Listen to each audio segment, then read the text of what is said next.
Welcome back, everybody. I'm excited today because we have other content creators that come on. I really, really like to support other content creators. One of my favorite things to do is to go on other people's podcasts where I don't have to ask all the questions. And I love having other people from other podcasts come on to mine, especially people who are feel free to speak their mind. That is really, really interesting stuff. And I really appreciate all the likes and everything, all the engagement you guys have been giving me the last couple of weeks, especially from some of the crazy stuff I've been posting on TikTok. So I want to say I appreciate that. And I have Adelia here. We're really happy to have her. She is the host of That's Offensive podcast, and we're really excited to have you. I watched 9 hours of your content in like the last couple of days. So I get on an exercise bike and I was double speeding through every single thing that you've done because we have a lot of friends in common. IamThompsn's coming on. Obviously, Monica had just she had just came on to my podcast, and so I'm really excited to have you on here. First off, the content that you discuss on your podcast. One thing I appreciate is, and I'm sure you probably appreciate this too, men are not as comfortable talking about buttholes and pegging and things like that with each other as you, and you guys aren't even being like dirty. Yeah. Because I used to manage a strip club. So I was in the locker room and I would listen to the conversations that men would never have, these conversations about their private parts that women do. And they're very comfortable. And when I listen to you, you make it seem very comfortable. And then Kazumi was on there and she was talking about Gangbangs. But it was a gangbang with a dude. Yeah. They were gangbanging a dude. Can you? Okay, so first thing I want to ask you about with your podcast, what are some of the guests that you've had on that were the most memorable to you? Kazumi's was definitely one of the most memorable because who else is so open about talking about gangbangs and just so open with their sexuality? What's crazy is she was talking about gangbangs before it went on OnlyFans. She wasn't doing it she was just like a gangbang girl. She was on No Jumper talking about that before any of that. You know what I'm saying? And she is so forthright about it. Before I feel like sex or sex work even became like destigmatized, she was over here being like, I am a whore and I love it. Yeah. It's just so interesting to me because like I used to think, I mean, back in college, for example, I was always pretty slutty. And then I started OnlyFans and I realized I'm fucking vanilla. Because you see what other people are doing. Exactly. I think the other one that really stood out to me, I have so many that stood out, but like Chanel's story was absolutely heartbreaking. So Chanel's a friend of mine and she told me the story. Yeah. She told me that story too. And then the whole thing about like people thinking that, you know, she killed her boyfriend. And that was one of the first things, whenever I met her, she came to a photo shoot here. During the pandemic here in Vegas, there were no nightclubs. So we would have photo shoots like once a month, massive. There'd be 50, 60 girls at a mansion doing these huge photo shoots. And that's where I met Chanel. And she told me this story and I was like, wow, I didn't even understand that. It's crazy that she went through that. It's awful. And like the comments on my YouTube, I just feel so bad for the emotional trauma I've caused her for her being on my podcast because so many of the comments are exactly what she said they'd be. It's like, she's such a sweet woman. Such a sweet woman. They're like, well, why would you stay with a man when he was that awful to you? Like, I don't know. Do you not know how a trauma bond works? You know what? We'll skip around, but eventually I do want to get into the toxicity because you live in Los Angeles. I don't know how. Like, I tried it for 2 years and I moved out here because we have parking and no traffic. And, you know what I'm saying? And nobody's lying to you out here. We tell you that you're gonna have to pay for the dance floor table or the strippers or whatever. Yeah. So it's interesting. So now you had a previous podcast. Can you talk about what happened with that and then why that podcast that was no longer around? Yeah. So I had a podcast called Where Are OnlyFans, or abbreviation WOOF. And you know, it was crazy how quickly it blew up because like it was right when the OnlyFans suggested page came to be. Yeah. And one of the people OnlyFans reached out about our podcast about OnlyFans and started blowing up the podcast right away. Like our podcast page still has like 500,000 subscribers. Yeah. But my old co-host was just so like, and I've like talked about how I should have left a lot sooner because I would try to set a boundary and she would just fight back about what's wrong with me and about like any little thing, like me doing mushrooms was somehow a problem. For the podcast. So you're saying... Not even on the podcast. For your life. Just for my life. She's like, it's embarrassing when you do mushrooms in public, or it's disgusting that you show your vagina on OnlyFans. Or she would talk shit to my friends I introduced her to about me, and then my friends would tell me. And I'm like, do you not have your own friends to talk shit to? And one of my final straws was I found out that she was talking to some people OnlyFans trying to get my page like off of the suggested page. Wow. And my other friend was there and witnessed it, so she was comfortable enough to do that in front of one of my friends. And there was just a lot of final straws, but like, and in my head, I just kept thinking, well, if I leave this podcast, I'm not going to get as much traffic. Like that podcast page with like 500,000 subscribers, like that's a crazy amount of subscribers to have to just give up because someone is so toxic in my life. Were you thinking about Call Her Daddy, that whole situation? I wasn't even thinking about Call Her Daddy, because in Call Her Daddy, like, I mean, that situation, Alex Cooper just like went crazy. But with my podcast, the thing that sucked is it was 50-50 LLC. Yeah. So there was no person who could basically fire one of us and give one of us sole custody over it. So I offered her a buyout. She asked for $100,000 for that podcast that was kind of shitty because we just didn't have any chemistry. She would talk over me all the time, always try to like overshadow things. And I'm so happy to be doing my own thing. I think my new podcast has just really let me shine as a person. And I don't want to just be talking shit about like how toxic the relationship was with her, because like, I mean, as a lot of people say, I could have left sooner, but I was just so used to like the money coming from the podcast that like it was really hard for me to leave. How were you monetizing? Well, actually, it wasn't even from the podcast that we were monetizing. It was from the people who trickled down from the podcast to OnlyFans. Oh, so you're getting subscribers off to your OnlyFans. I was getting, when the podcast, like the first few months of the podcast, I'd gained like 1,000 subscribers a day on OnlyFans. And then it started getting less, but it would still be like a lot of traffic. It would go from like a few thousand to like a few hundred, but it was still enough traffic that it's like, I didn't have to try super hard on my other social media to make a lot of money. It's interesting. So for a lot of the audience, they don't know a lot about OnlyFans. So I'm just curious, like, so this is one thing I've talked about before. A girl may have 1 million followers on OnlyFans, but that doesn't mean she even has 50,000 subscribers. I'm sorry, 1 million followers on Instagram, but that doesn't even mean she has 50,000 subscribers on OnlyFans. Can you talk about that? How hard it is to get people to convert? It's very hard to get people to convert when your Instagram is just you doing hot girl shit. Right. I probably get the most subscribers. I get the most subscribers from TikTok, actually. Really? I go TikTok live almost every single day, and I average anywhere from like minimum like about 40,000 views if I go live for an hour, to last week I got like over 250,000 views on a live. So most of that traffic, and a lot of the time I'm just doing really stupid shit. Like I'm stretching, I'm walking on the treadmill. It's like slutty, but so like it's kind of like weirdly slutty. And it's like I don't talk to the people on my live at all. So then they're all having conversations with each other, and it runs up the engagement because they're having conversations with each other since I'm not looking at them. Was it the one Vigo? Was that another one that was going on? Like my girlfriend was, at the time, she was washing her clothes, and she was dancing in front of the washing machine, told me to shut the fuck up because she had the camera like sit right here, and I didn't understand what was going on at the time. And like later on I figured out what was happening. But that's really interesting that's how that works. Yeah. And then and it all trickles down to OnlyFans somehow, but Instagram doesn't trickle down to OnlyFans that well, because like I think where a lot of girls lack is like they'll look so hot in a photo and they'll get like, I don't know, 30, 40,000 likes if they have like 1 million followers. But then their personality is just so dull that it doesn't transfer to OnlyFans at all. Yeah. Because people on OnlyFans don't want what's unattainable. Like me on my Instagram and even on my TikTok, I feel like I'm very attainable because like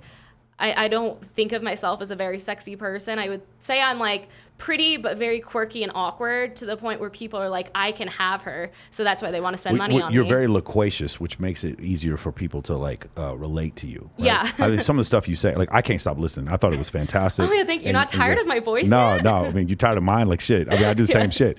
But it's one of these things where I was listening, and like you really, again, I can't, as a man, I'm just gonna be honest with you, as a man, there's some things I can't ask. I just can't, and I don't. And I have adult actresses on here all the time, and I never like. The way No Jumper knows is like, oh, is that the first time you did a threesome? I never ask stuff like that. I always ask about conversions or what it's like dating or stuff like that. Yeah. And it's just interesting when I listen to your stuff, man. It reminded me back when I was managing a strip club, some of the things that the girls would say to each other.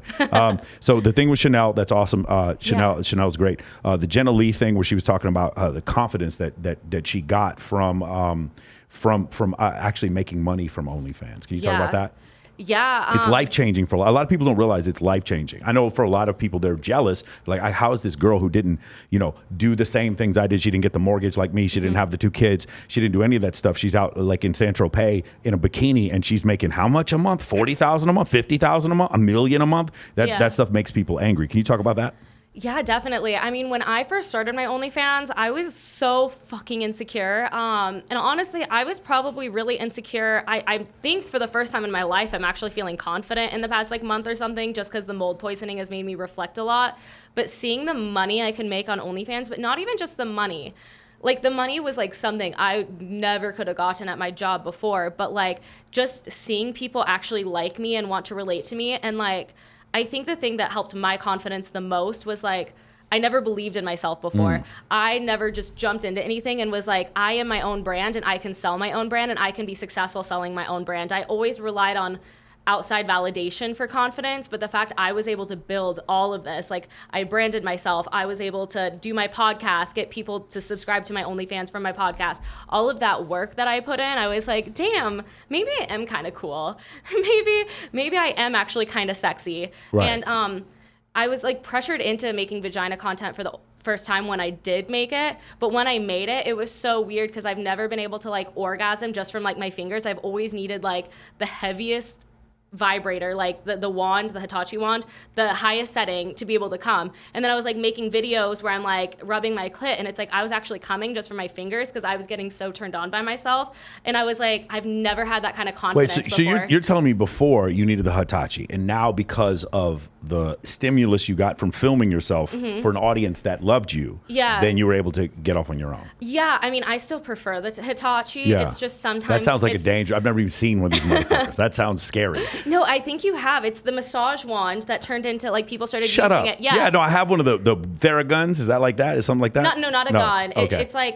It's like blue, and it says wand on the side. I don't know. It's supposed to be like one of the strongest vibrators, but I just got so turned on like looking at myself, and I was like, wait, maybe I like am kind of sexual and I am kind of sexy. Okay. And like it's just never a way I thought of myself before. I always and I have a new life coach who says like I always put people I date, for example, on a pedestal, and I like put myself below them. I'm like, I'm just this weird awkward girl. Like I'm lucky they gave myself a chance, and OnlyFans has forced me to start thinking of myself in a different way.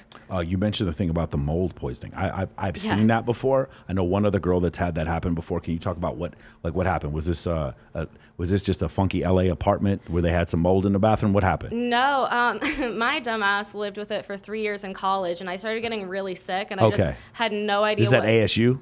U of A. U of A. Yeah, U of A in Tucson. And I had no idea what mold looked like. And I was getting really sick, and I kept going to like campus health, and they kept being like, well, your symptoms sound like diabetes. And they would test me for diabetes. And then the next doctor I went to was like, oh, it sounds like diabetes. And I'm like, I've already tested for diabetes. Because of the swelling. The inflammation would look like diabetes. No, it was actually the amount of water I was drinking. Oh, okay, got it. I drank 2 gallons of water in an hour, and I peed out 2 gallons of water in an hour. Like my body stopped absorbing anything. And it was just, I was always so thirsty. Like my mom had to fly out to like get me all of these like coconut waters from Whole Foods that I got so sick of them because my body just wouldn't hold anything if it wasn't the coconut water with the electrolytes.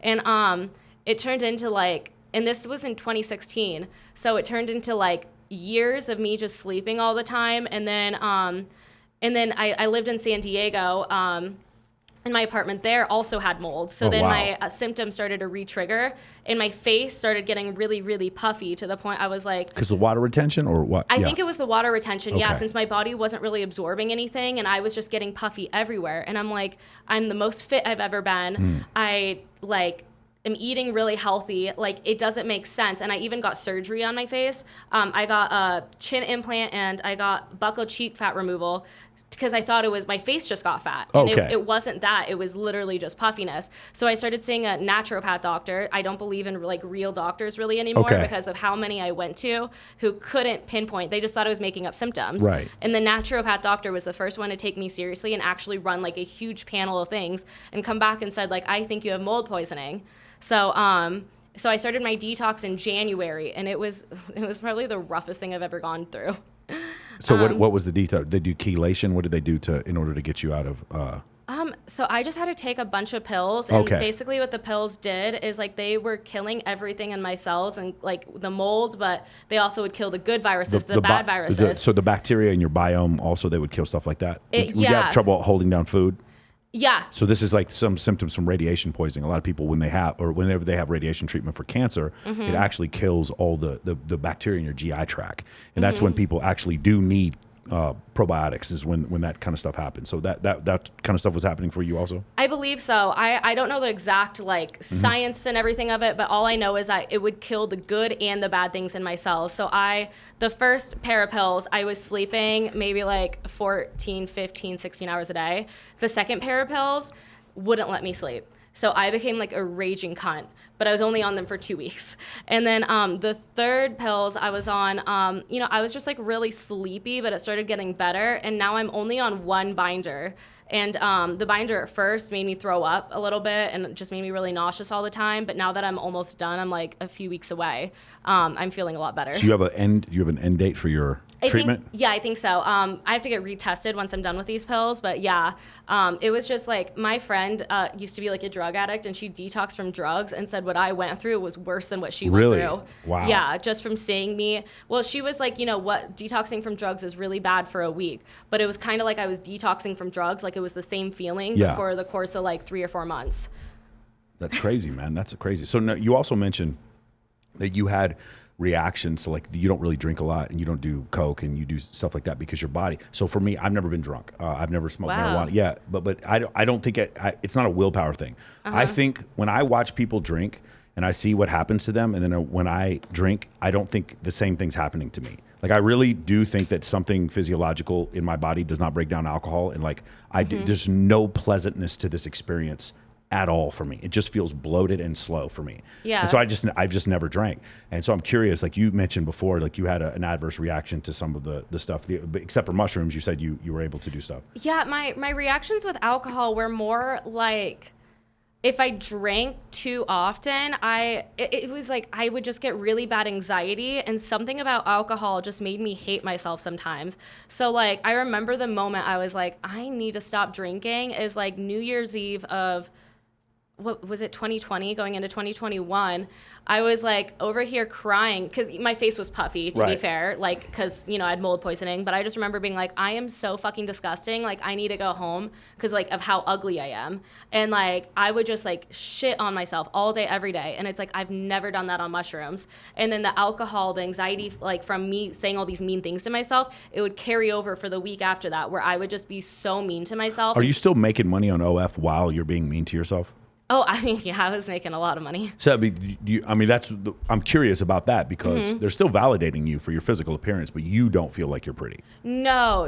Honestly, I feel you can't get that from anybody but yourself. Right. And around the same time, I think it was a month or something after I was I need to stop drinking. I even had a photographer say I was really hard to shoot or something like that. And I there was just thing after thing, or I'd get back a bunch of photos from a photographer and I'm none of these are good. And it was just really hard until I got the surgery on my face to actually feel confident about myself. Right. Since I remember how my face used to look before the mold really got to me, and my face was skinny, and then all of a sudden it was double the size it used to be, and I'm I don't want to go outside.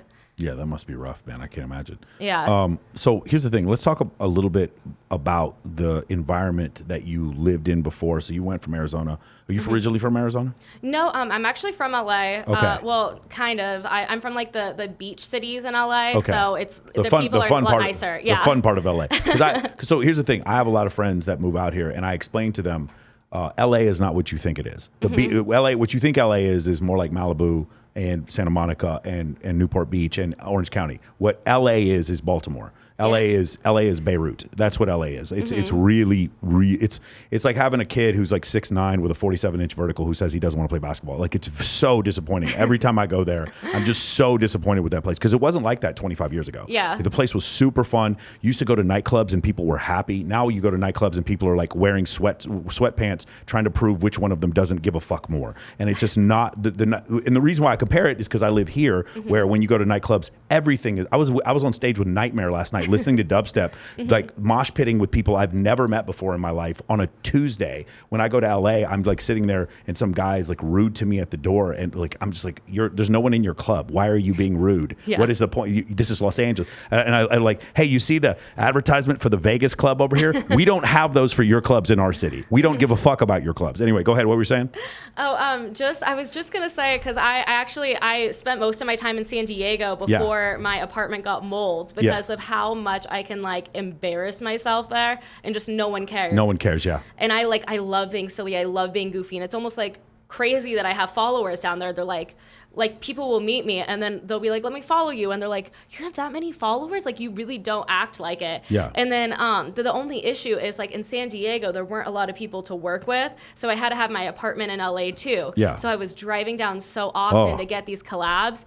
And the only places I've had fun, because I grew up I've been clubbing since I was like 17. Yeah. It fucking sucks. Yeah. But the places I really like in LA are like Academy or Exchange, like the actual EDM clubs. Yeah. I think the environment's a lot different, and the people I've had the most fun with are like goofy YouTubers making stupid ass videos, and like Churdley's, I've become pretty good friends with him, for example, and like I think he's like one of the nicest people I've met in LA, and I did not expect that when I met him. I was like, he's just gonna be another fucking douchebag. Right. And he was so nice. Yeah, that's interesting. You did mention you had Bella on, and she mentioned something about the underage thing. So I'm not gonna call them out, but like I've had 2 really, really big influencers, male influencers, hit me up, and they asked me, because when they come here, they're like, hey, can you get these girls into the club? And they're like, they're 19. And I'm like, bro, they're not even 20. Like, they're 19 and you want... So the thing is, in Vegas, we don't need underage girls because we have too many, like, it's like 3 to 1 at all the clubs anyway. But in LA, when I would go out, it was rare if I met a girl who was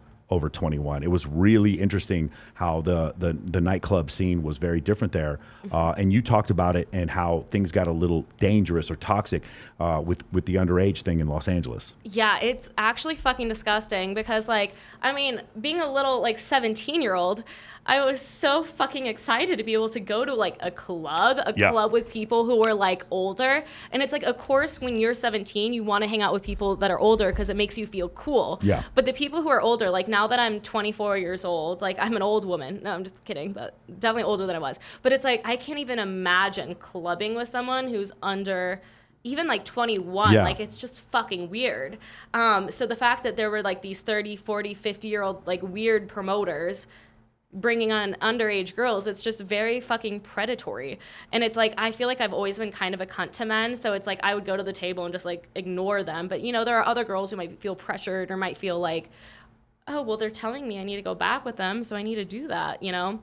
And that's what you've seen? That was your experience, like when you were 17 going out in Los Angeles? When I was, I mean, my friends were, I'm always very protective of my friends, so I would call it out, kind of. I'd be like, no. I mean, I only went a few times, like 3 or 4 times. The promoter I was actually with was really nice, but thinking back, he was like 40-something years old, bringing in 17-year-olds. So now I'm like, was he nice, or like, was he being a fucking predator?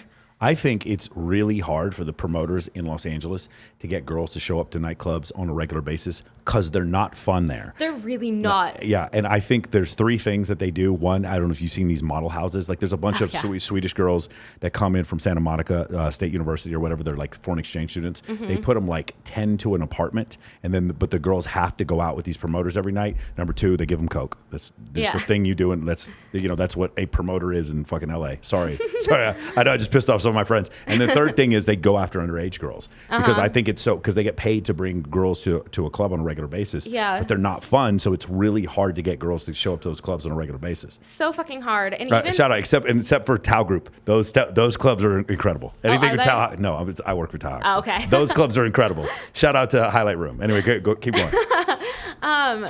I was just going to say in LA, like even some of the bars in LA, it's like you can go one night and it's really fun, and you go another night and it's completely dead. Because it follows the promoter. In LA, in Vegas, we don't do that. The club does its own promotion, and the promoters work for the club. In LA, you have a promoter set that goes from one spot to another. Does that make sense? And then so a promoter will be at they'll be at whatever Nightingale is now, and then they'll be at Hyde on the next night. What about bars though? Because the bars, I've noticed the same trend, and I don't know if bars have promoters. promoters. Some of them do. I don't know. It, you know, it might matter who's bartending. It might matter who's playing, stuff like that. I don't really know. I like the restaurant scene in LA is fantastic. The traffic is terrible. The fucking the nightclub scene. It's just like, it's the only reason I go there is if I can go to the Playboy Mansion, which is closed now, or I can go to one of the Maxim. So I host the red carpet for the Maxim parties. Those are fun. And then any of the Babes in Toyland events, I always go to those because we raise money for charity. And it's everyone gets dressed up and it's great. There's nobody in sweatpants with fucking sleeveless hoodies with swooped over hair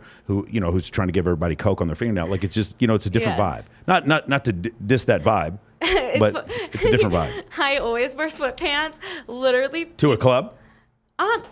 I've worn it to bars. I don't think I would get into a club wearing it. No, you would. 100%. I would. Okay. 100% you'd get into clubs. Yes. I've always worn it to like bars. Well, you're also a pretty girl. Like, I'm talking about dudes wearing sweatpants to a nightclub to show how cool they are. Like, that just it drives me crazy. You know what I'm saying? Yeah, but like, for example, in San Diego, because when I lived there, I mean, I was friends with a lot of guys who like threw a lot of events over there, and just some of the nicest guys I've ever met. Like, I wouldn't consider myself a very nice person. I like to test people and their energy first, but they're just some of the nicest people I've ever met. But a bar every weekend. I've never seen a bar dead in San Diego. Yeah. Like, it's just, and it's always so fun, and people. But it's not really a clubby city. I mean, I know you guys have Park in Omnia, but it's not really a clubby kind of city. Like, Austin, Texas is like that too. It's not a clubby city. It's a bar type city. And it's like a lot of events. Like, events are where it's at. And I like love events because I love music. And I feel like a lot of the clubs, I just feel like they play shitty ass music that you can't really dance to. Yeah.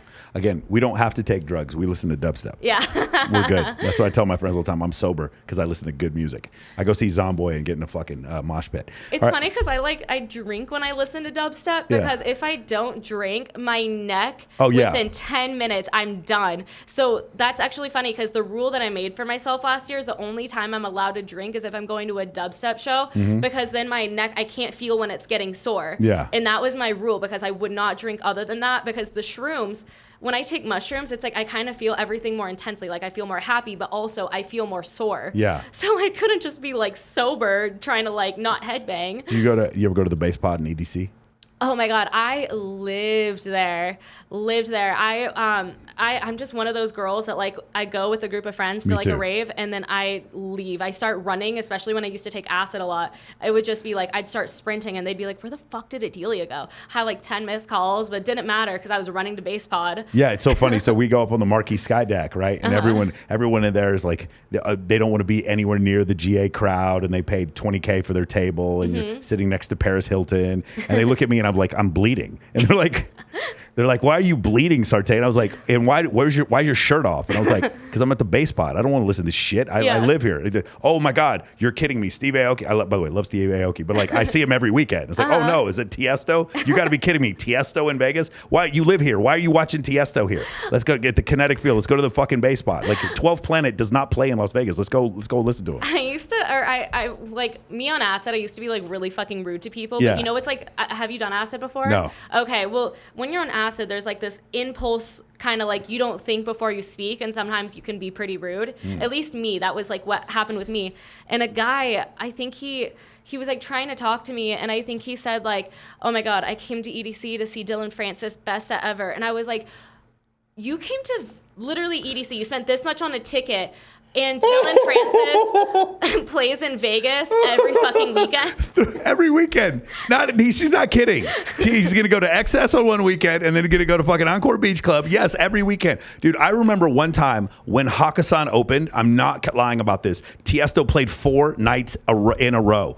4 nights in a row. And people came out to EDC to watch Tiesto. Again, Tiesto's great. I'm saying, why did you come to EDC to watch Tiesto? Yeah. You could come on a Wednesday night or a Thursday night and watch Tiesto over at Zook for like nothing. I don't understand this. It's just so crazy. Like, the EDC is so you explore, like find out about new music. It's just so interesting to me whenever that happened. I know. I can't do EDC anymore, man. I mean, it might, like the mold might contribute, and I also have like I have a lot of hormone issues as well. I have like endometriosis and stuff that I've been getting a shot for, but I'm tired like all the time now. Really? So it's like staying up till like 8, 9 in the morning. Like I haven't been able to do 2 days of a rave in like I don't know, like 8-9 months or something like that. I only that. go for like an hour or two. I can stay for a whole day. Really? But then I can only go for one day. So I have to pick who's most important to me.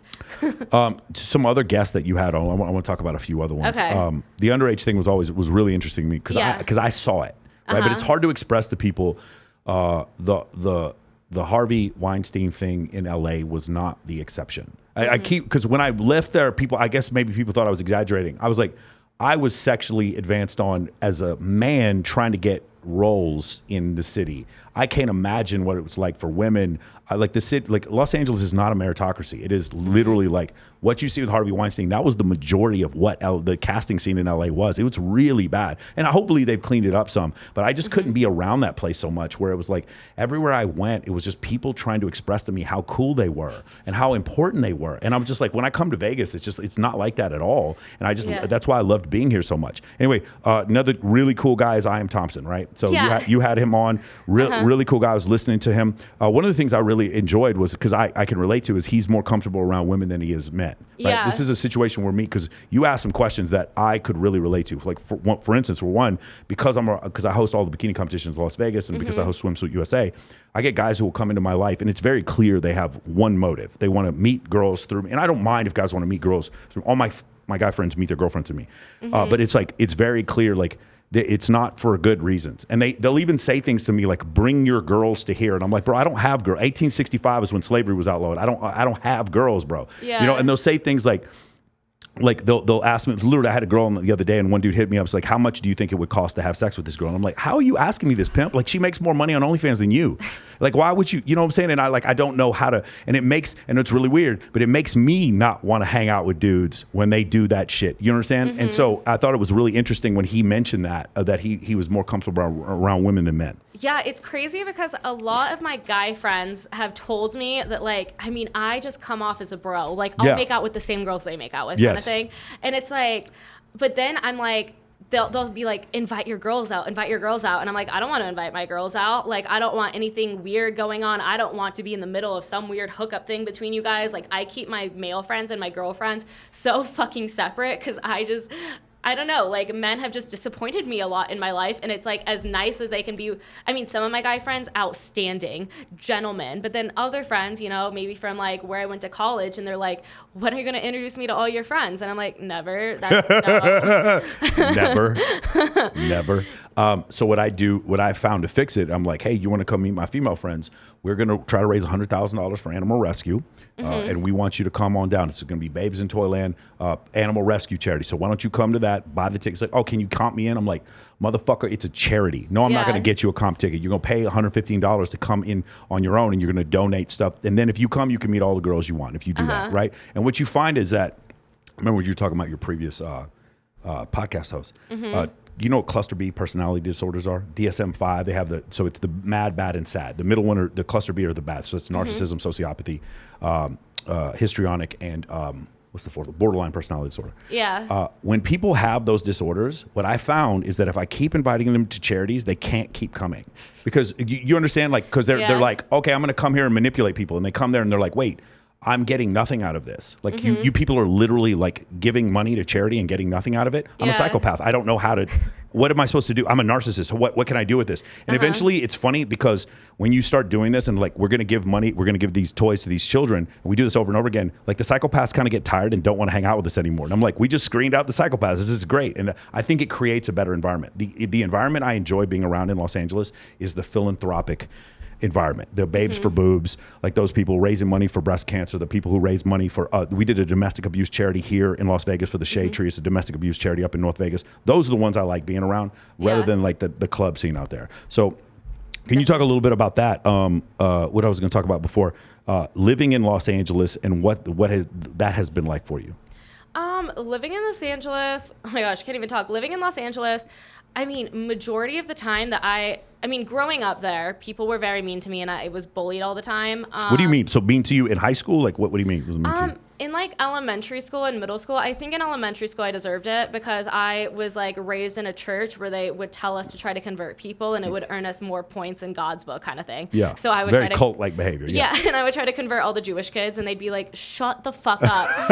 Can you see this girl running around trying to convert Jewish kids? Hey, shout out if you're Jewish and you got to this point in the podcast, be like, could she convert you? Yes or no? We're gonna put a poll out there. Did she get? Do you know the Lord, my Lord and Savior Jesus Christ? Come on down here. And what's crazy is I thought I was helping them. Like in the bottom of of my course. heart, I thought I was gonna save them from life burning in hell. And then in middle school, I stopped doing that because I'm like, this is fucking ridiculous to like bully people into trying to be Christian, which is what I was taught to do. But then in middle school, there was a rumor that was being spread. There were like girls who made a fake Facebook page of me, or not of me, but like they put a pretty girl as a profile picture, and it was some popular girls at my school, and they said that she went to like one of the neighboring high schools and we're friends with a lot of like, we had a lot of mutuals, and then she started messaging me things I didn't understand. To put things in perspective, my parents were really religious. I didn't know what a cuss word was till 5th grade. So they were asking me questions like, do you masturbate? Do you masturbate with carrots? And I just wanted friends, so I said yes to everything. And then, I mean, I don't know. I was just like, I want friends because I was really lonely. So I'm 44. I can't imagine having Facebook at that age. Yeah. What that must have been like. So then I started getting bullied, like all of middle school. So they were screenshotting this shit and showing your answers to people? Basically, they would show everyone. And then no God. one believed me that I didn't actually masturbate with carrots because I was a good little Christian girl. Because like, I mean, it was in writing. I was saying, yes, of course I do. Like, what do you want me to say? So then it got spread all throughout school. And like, the guys would make fun of me. People would always say how ugly I was, how poorly I dressed. People would throw food at me. I actually had a friend who was popular, and then she became best friends with me. And then they were like, why are you hanging out with this weird fucking girl? Like, and then, you know, she stopped hanging out with them because she's like, well, I like her, blah, blah, blah. And it wasn't until I think going into my sophomore year of high school that I started hanging out with the older kids who didn't care about the rumor that I masturbated with carrots because they were all pretty sexually active. And now you hang out around a bunch of people who wouldn't give a shit either way. I know. It's funny because it kind of foreshadowed my future. Right. But then in high school, I stopped being bullied, but also I had a lot of friends who I felt like just didn't genuinely like me. I had a few who genuinely liked me, but I just felt like, you know, I in my friend group where I ate with every single day, like I would be the only one not invited to some kickbacks. And I'm like, well, that's fucking weird. And then in college, it was kind of like the same thing. I mean, it was not the same thing. It was a little bit different, but I would post like pasty pictures or like close-ups of my ass. And I don't know why. It was just something I was like, this is hot. Like, I want to post it. And then people would like make fun of my ex being like, she literally looks like a hooker. Like, why are you dating her? Make fun of your ex? You mean... They would make fun of him for dating me because of like the stuff I would post on Instagram. Oh, and you're in college at this point. You're at Arizona. Honestly, going to the University of Arizona, I would say was more judgmental than growing up in LA. Interesting. That's just my experience. Like in LA, I think a lot of people, at least from my high school experience, not from my middle school, but I think everyone's mean in middle school. I think people are nice to your face, but mean behind your back. Yeah. People in Arizona were mean to my face, and I would much rather them be fake to me. Really? That's interesting. Yeah, I personally, I mean, I think I'm growing up, but like back then I needed so much validation, and I'm like, I don't care if you fucking hate me, please be nice to my face. Now it's like I'm a lot more confident where I don't care as much if people like me. Like I have a controversial podcast coming out in like 2 weeks. I'm still a little nervous for it. What is it? I'm talking about the Courtney Taylor stabbing her boyfriend situation. Yeah, I did. I met Courtney Taylor, yeah. And you know that she's like a psycho cunt who, when she drinks, becomes abusive. I can see that, yeah. Yeah.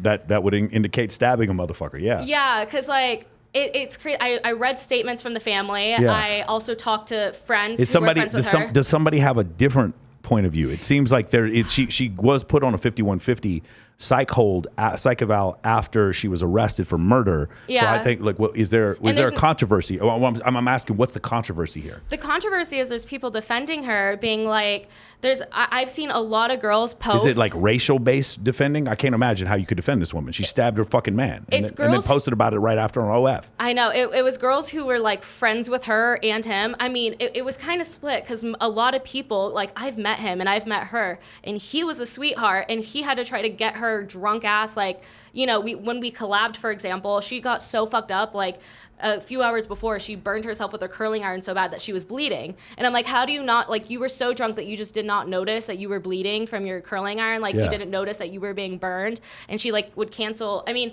this is just, like, the reason I didn't like her even before she, like, stabbed her boyfriend, because I'm like, you bailed on me twice. I'm very professional for the most part. I love that. It's like before she stabbed her boyfriend, these were the reasons I didn't like her. But when she stabbed her boyfriend, we were fucking done for real then. We were fucking done. Yeah. And then after she stabbed her boyfriend, I started hearing from so many people who used to be friends with her, who used to hang out in her group, where they were like, I would see her, like, literally punch him in public, and then he would literally just, like, kind of put his arms out, and then she would be like, stop hitting me, and it was like him just going like this. So the fact that I see so many girls being like, let's let the justice system take care of it, or stop being so mean to her online, or let's take this offline. I'm like, she stabbed her boyfriend, and there's a lot of proof.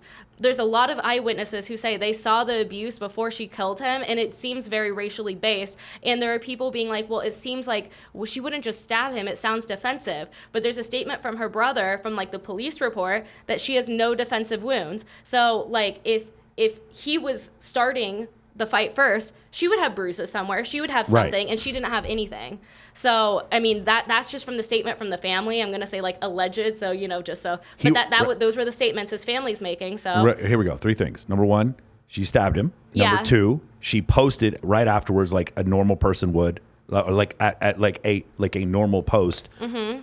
Which is something a psychopath would do, right? Because your autonomic, I don't know if you understand how psychopathy works. Your autonomic nervous system, the palm sweats and the butterflies, those don't happen for psychopaths. They don't feel that. So that's why she was kissing her dogs after? There you go. Kissing her dogs after she stabbed him. Number 3, the police put her on a 5150 psych eval. They put her in a psych ward first before she's arraigned. So those 3 things you need to understand first before you start saying, well, oh, she was dating a black guy, so obviously he hit her. That's not what happened. And that's yes, that's the thing. So that's what you're saying, that these other. I didn't know there was any controversy. It seemed pretty open and shut to me. I've seen it from, like, girls in my agency, or, like, girls commenting, or it was my old agency, but the environment of my old agency was just so toxic. Like, the guy who runs it is a narcissist who's trying to get a lot of Instagrams deleted right now. Yeah. A lot of the girls are just. How is he trying to get them deleted? He got me deleted allegedly. He's doing the what's it called? The bots. Yeah, so that's what happened. Impersonating myself. That's what happened to me. So a couple months ago, there's a convicted felon. He lives here. He knows who he is. I'm sure he watches my podcast. He paid a bunch of people. He paid, was it like $60 you can pay to have a bunch of people mass report you, and I was suspended for impersonating myself. Yeah. There was 3 huge influencers who stepped up, and they all messaged me, and they were like, "Hey, what happened?" And I explained to them, and I showed them who the person was, and then they got my account back, and he can't take it again. I'm sure he's tried, because he got all my backup accounts taken for the same thing. Yeah. But that's the thing people don't understand. I'm hosting this huge swimsuit pageant for Playboy this summer, and one of the things that the people I work for, they're like, hey, well, we need some huge influencers to come and be judges and to compete in the competition. And I explained to them, I was like, I need you to understand that this summer a lot of girls are going to lose their IG. A lot of girls are going to lose their IG. It's like, you're going to see the most beautiful woman you've ever seen. I'm going to introduce you to her, and then I'm going to say, she's got 9,000 followers. I'm trying to tell you, they're going to lose their IG, and it's not their fault. None of it's their fault, because if this was 2018, nothing they did would be a problem. They just keep changing TOS over and over again. They don't tell you why, and then over and over again, they just keep saying, oh, that sexuality that you use in order to build our platform, fuck you. You can't post that anymore. Now we're going to take your IG away for no reason. In 2017, this was like an Instagram that my dad made me delete, but I got, like, really big for back then in 2017, especially in my college, for, like, wearing pasty photos. And because I'm a big raver, I love wearing pasties, and I was just more comfortable with my tits out.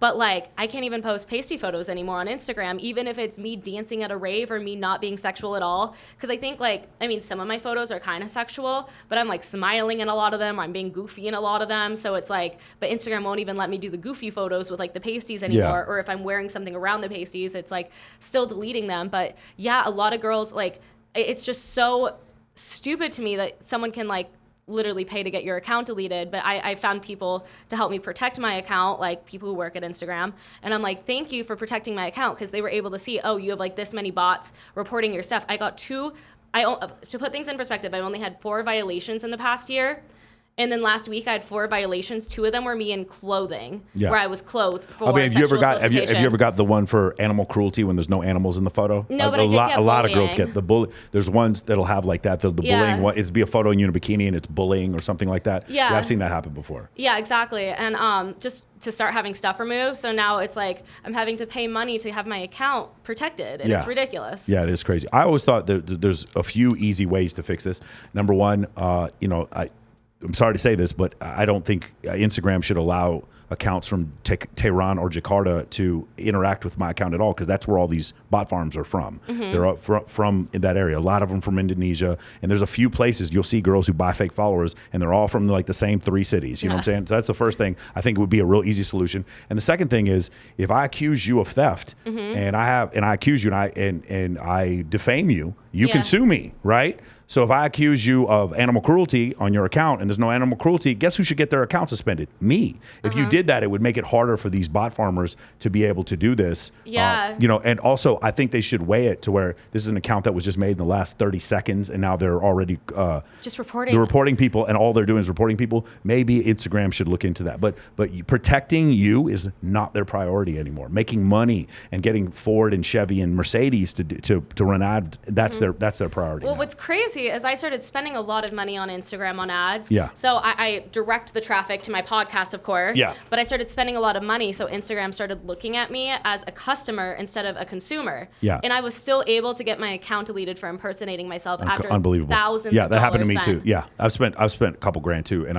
it's unbelievable that they got me for impersonating myself. Yeah. And here's the thing. So if I wasn't impersonating myself, and where's my blue check mark? I didn't get one. And here's the funny thing. There's 7 other accounts of me where they're literally inviting girls to come to photo shoots. They're using my face. Yeah. So it's even a safety violation. But I know people, dudes who are selling Forex, who buy their own fucking blue check mark. And that's happening. And Instagram will act like it doesn't happen. Of course it happens. That's essentially what happens. It's really crazy. So a couple of the things I want to talk about that I thought were really interesting. I bring this up very frequently. There's a book called Dataclism by the CTO of eHarmony. And one of the things they looked at, again, this is their information, not mine, is they looked at, because you talked about bisexuality on one of your podcasts, they talk about bisexual men and bisexual women. What they found was when men claim to be bisexual, they almost exclusively messaged other male users. Almost rarely did a bisexual male message a female on the platform. When women claim to be bisexual, they message men and women. That was one thing. Yeah. The other thing they found is that when men claim that they would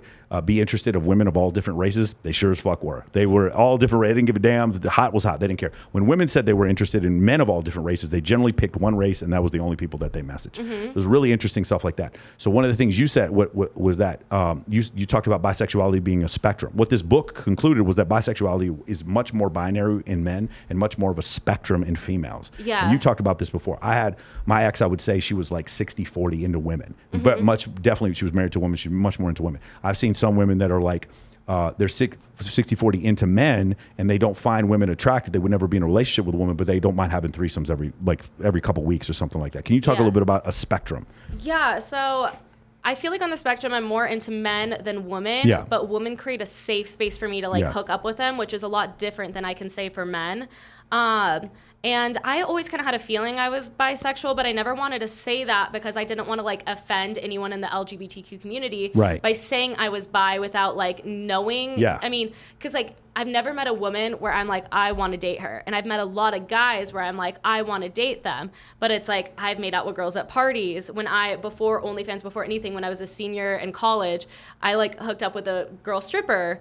Well, not fully hooked up. She was playing with my clit, and I was like, oh my God, I think I like this. I think I like this. And I was hitting her up after, and I was like, okay, I might be bi-curious, but I still wouldn't say that I was bisexual because I'm I couldn't see myself dating her, but maybe, maybe not. Yeah. And then when I got into OnlyFans and I actually started getting my clit licked by girls, I was like, oh yeah, I'm definitely bisexual, but I think I'm heteromantic. The only thing is I haven't met a girl who I would want to date, but I'm not going to rule it out because I do think that it's possible. I just haven't met anyone who would do that for me. So from a physical standpoint, you find women attractive. You have no compunction against that. From a physical standpoint, you find men attractive, but you would also date them. So maybe 60-40 into men or 70-30 into men, something like that. Yeah, something like that. I mean, it's funny because even my guy friends like down in San Diego that I hang out with, like I've made out with some of the same girls like they've made out with, and it's just like really like fun in the moment and stuff like that. But the other thing I've noticed is when I hook up with women, it's a lot different than when I hook up with men. So when I hook up with women, I can go back with being besties with them afterwards, and it's just so chill. But when I hook up with men, I almost feel like, I don't want to say, I feel like an attachment to them that I don't feel with women. So I don't like to hook up with men because of this attachment I feel that I can't get rid of. Yeah. So I'm a lot more selective with the men I hook up with. But women, I can hook up with a lot of women and not feel any attachment towards them.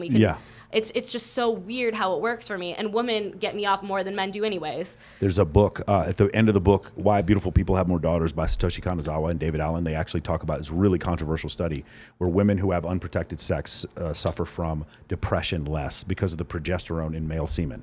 And so it's it's kind of undeniable when you look at this. It's a replicatable study. The other thing is the oxytocin release. And there may be an oxytocin release that you get with men because you're having intercourse. And because of the fluids that you don't get with women, and that's probably the reason why. And also from an evolutionary standpoint, your brain recognizes this one can get me pregnant and this one can't.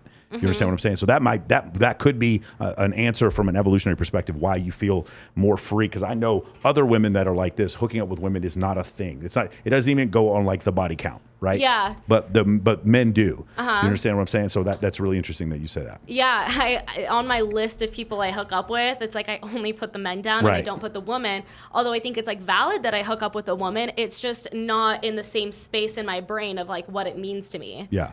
So from a relationship standpoint, would you, if you were you had a single partner who was, you said you wouldn't want to do it with a woman, but a male, would you want to have threesomes with that person on a regular basis, or would that be something that you would just a once in a while thing?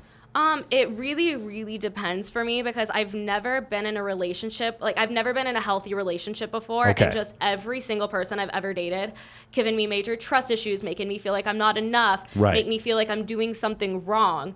So I don't think it's off the table by any means, but I think I'd have to build on that relationship for a while before I feel comfortable enough in the relationship to expand it, because I would need to feel very secure in the relationship, and no one has made me feel secure in a relationship. I heard Lena the Plug say this about Adam 22. She said, I felt comfortable for us filming when I knew he was mine. That was her word. She said, when I knew he was mine. And it's really interesting because men might think, well, you're comfortable with women, so if I have sex with this other woman, it shouldn't be a problem. But you can, bisexuality does not make you unjealous. Right? It does not take away jealous or personal security is about this person may be more, physically attractive than me, or you may have some insecurity when it comes to that. I remember you were talking about unicorns and self-care. Yeah. That self-care thing is a real thing. So afterwards, my ex and I we would bring home women. She was very aggressive about it. It wasn't even mostly me.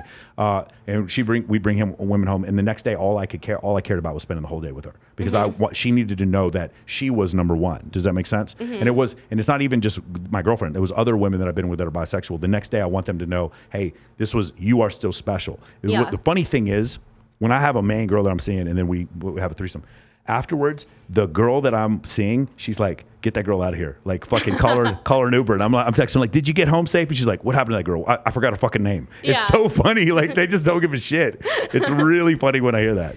See, anyway. I feel like if I had threesomes, like I just had my friend Sarah on and she talked about how she's like a unicorn for some of her friends. Yes. And I feel like that's kind of like a cool situation to like have your friend be a unicorn because like let's just say there was any shady shit going on where like my boyfriend, I don't know, I do have trust issues because I've never had a guy actually be like open and honest so that he was. So this is the part that blows me away. A dude who would have a girl who would have threesomes with him and then he would cheat.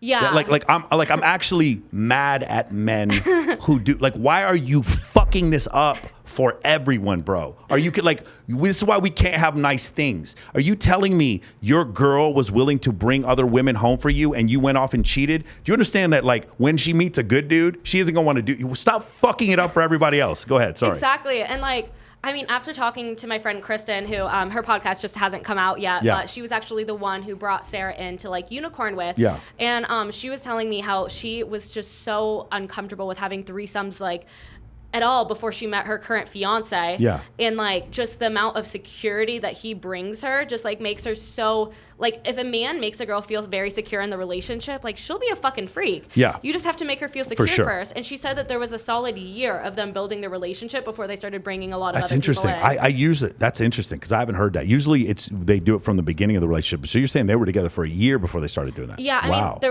there was some other reasons too. Like they were building the relationship, building the trust with each other. But her fiance also had mold poisoning, like how I have mold poisoning, and for like 6 months you're out. That's crazy, it's man. Just, you can't it almost do seems like anything. Lyme disease. Like you're just kind of. They're in the same category. Okay, yeah. So they're a very parasite. similar. Well, yeah, it's a fungus. All right. Okay, Yeah, I it's see a what you're. fungus. I see what you're saying. Yeah. No, my friend Crystal Hefner, Hugh Hefner's wife. Mm-hmm. She had Lyme disease, and it knocked the shit out of her, man. It really set her back. And then she even I don't know if this is related, but she got her implants taken out. I don't know if it's the same reason, but I know it's a little different. But like when you start getting sick, it can you can be sick everywhere. It's funny because my mom has Lyme's disease. At the same time, I have mold poisoning. So whenever my dad's out of town, I like go to her house and like use all of her equipment because the same equipment that helps her Lyme's disease usually also helps my mold poisoning. Except, I mean, we take different pills, but since they affect the system pretty similarly, it's like the same stuff helps. Okay. Very nice. Yeah. So here's another thing I want to ask you about. You mentioned a couple of things. I think a lot of people wouldn't know what's not allowed on OnlyFans. Because what we think is, okay, I know on Instagram, there's a bunch of things I can't say. I can't even say the word on OnlyFans on Instagram. When I use the @ sign. So it's some people say only friends. Some people, space. Don't say only friends. Just don't. Stop. Stop. OnlyFans is a bad one now? Yeah. You honestly, anything that even like looks like the word OnlyFans, OF, OnlyFriends. Don't do it.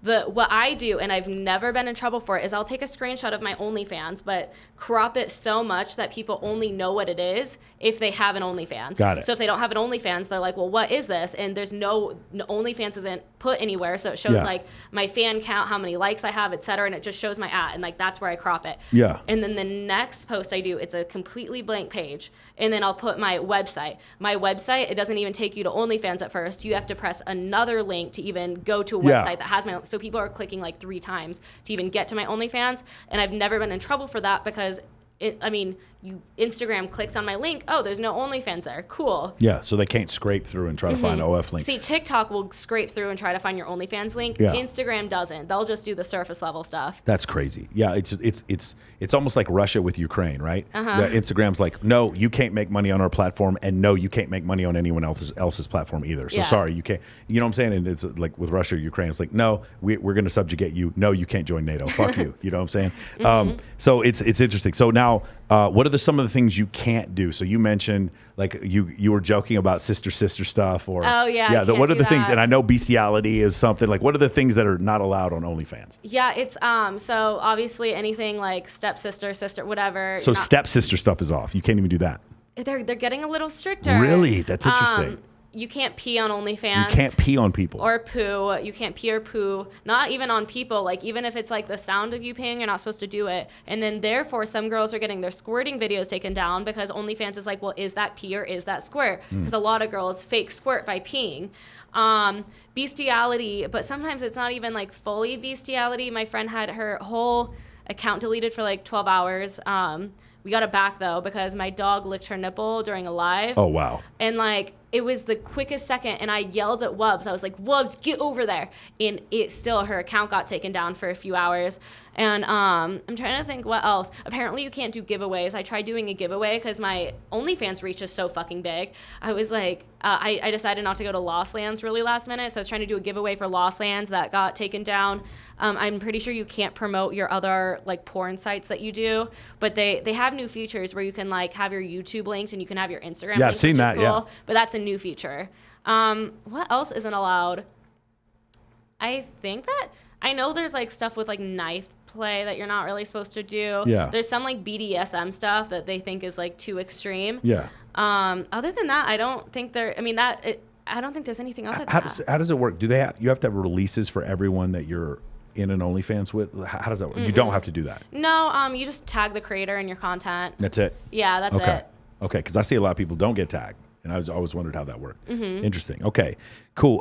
The other thing I want to talk about is the struggle that has happened. You mentioned before about, because my friend CJ Sparks on Inside OnlyFans, she talks about this. She'll post like no makeup, unedited stuff, and it does better. Yeah. Right? And then there's another group of girls that they ready a little inside baseball. They go on Face app and then they click star, and then they you know what I'm saying, their face looks like it's porcelain, you know, and then their face is like 3 shades whiter than their body. Can you talk about how a lot of people want to learn about the real you? So a lot of times it's videos, no makeup on, it's just very raw and real. I do a lot of that. I actually look disgusting in a lot of my content. I'm sorry, guys. Actually, I don't even know if I'm sorry, because they're getting to know a different side of me.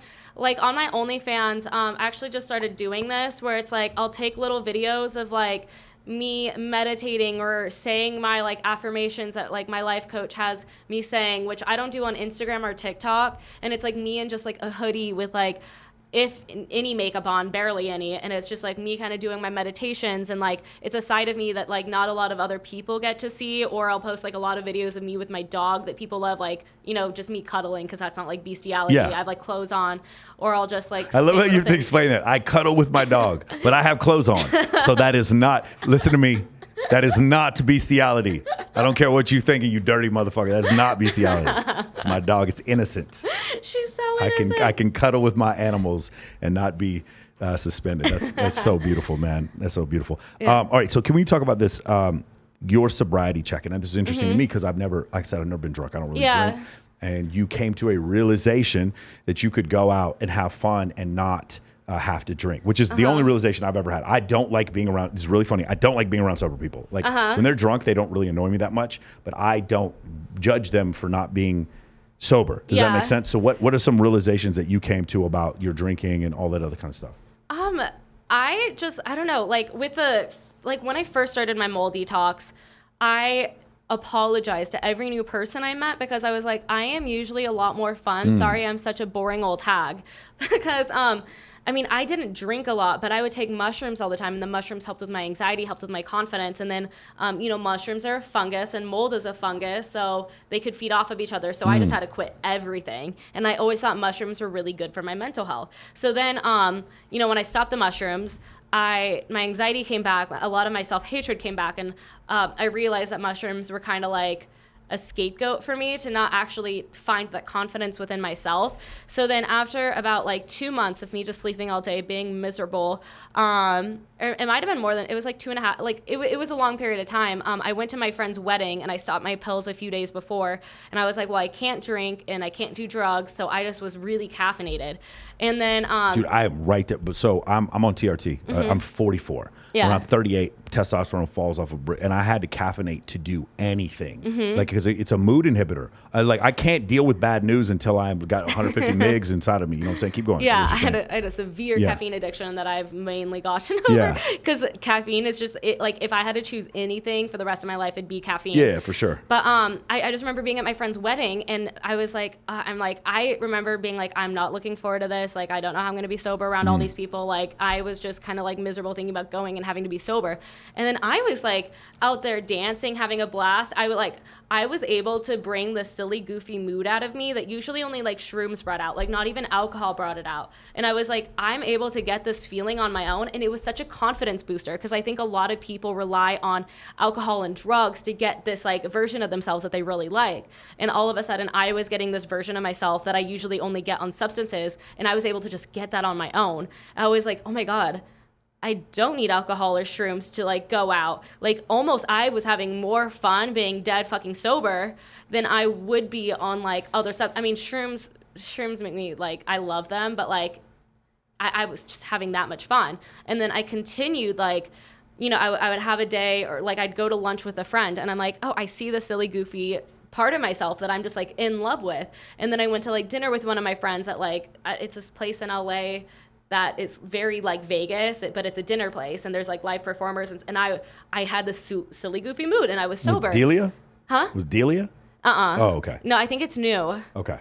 I totally forgot what it's called though, but it was amazing.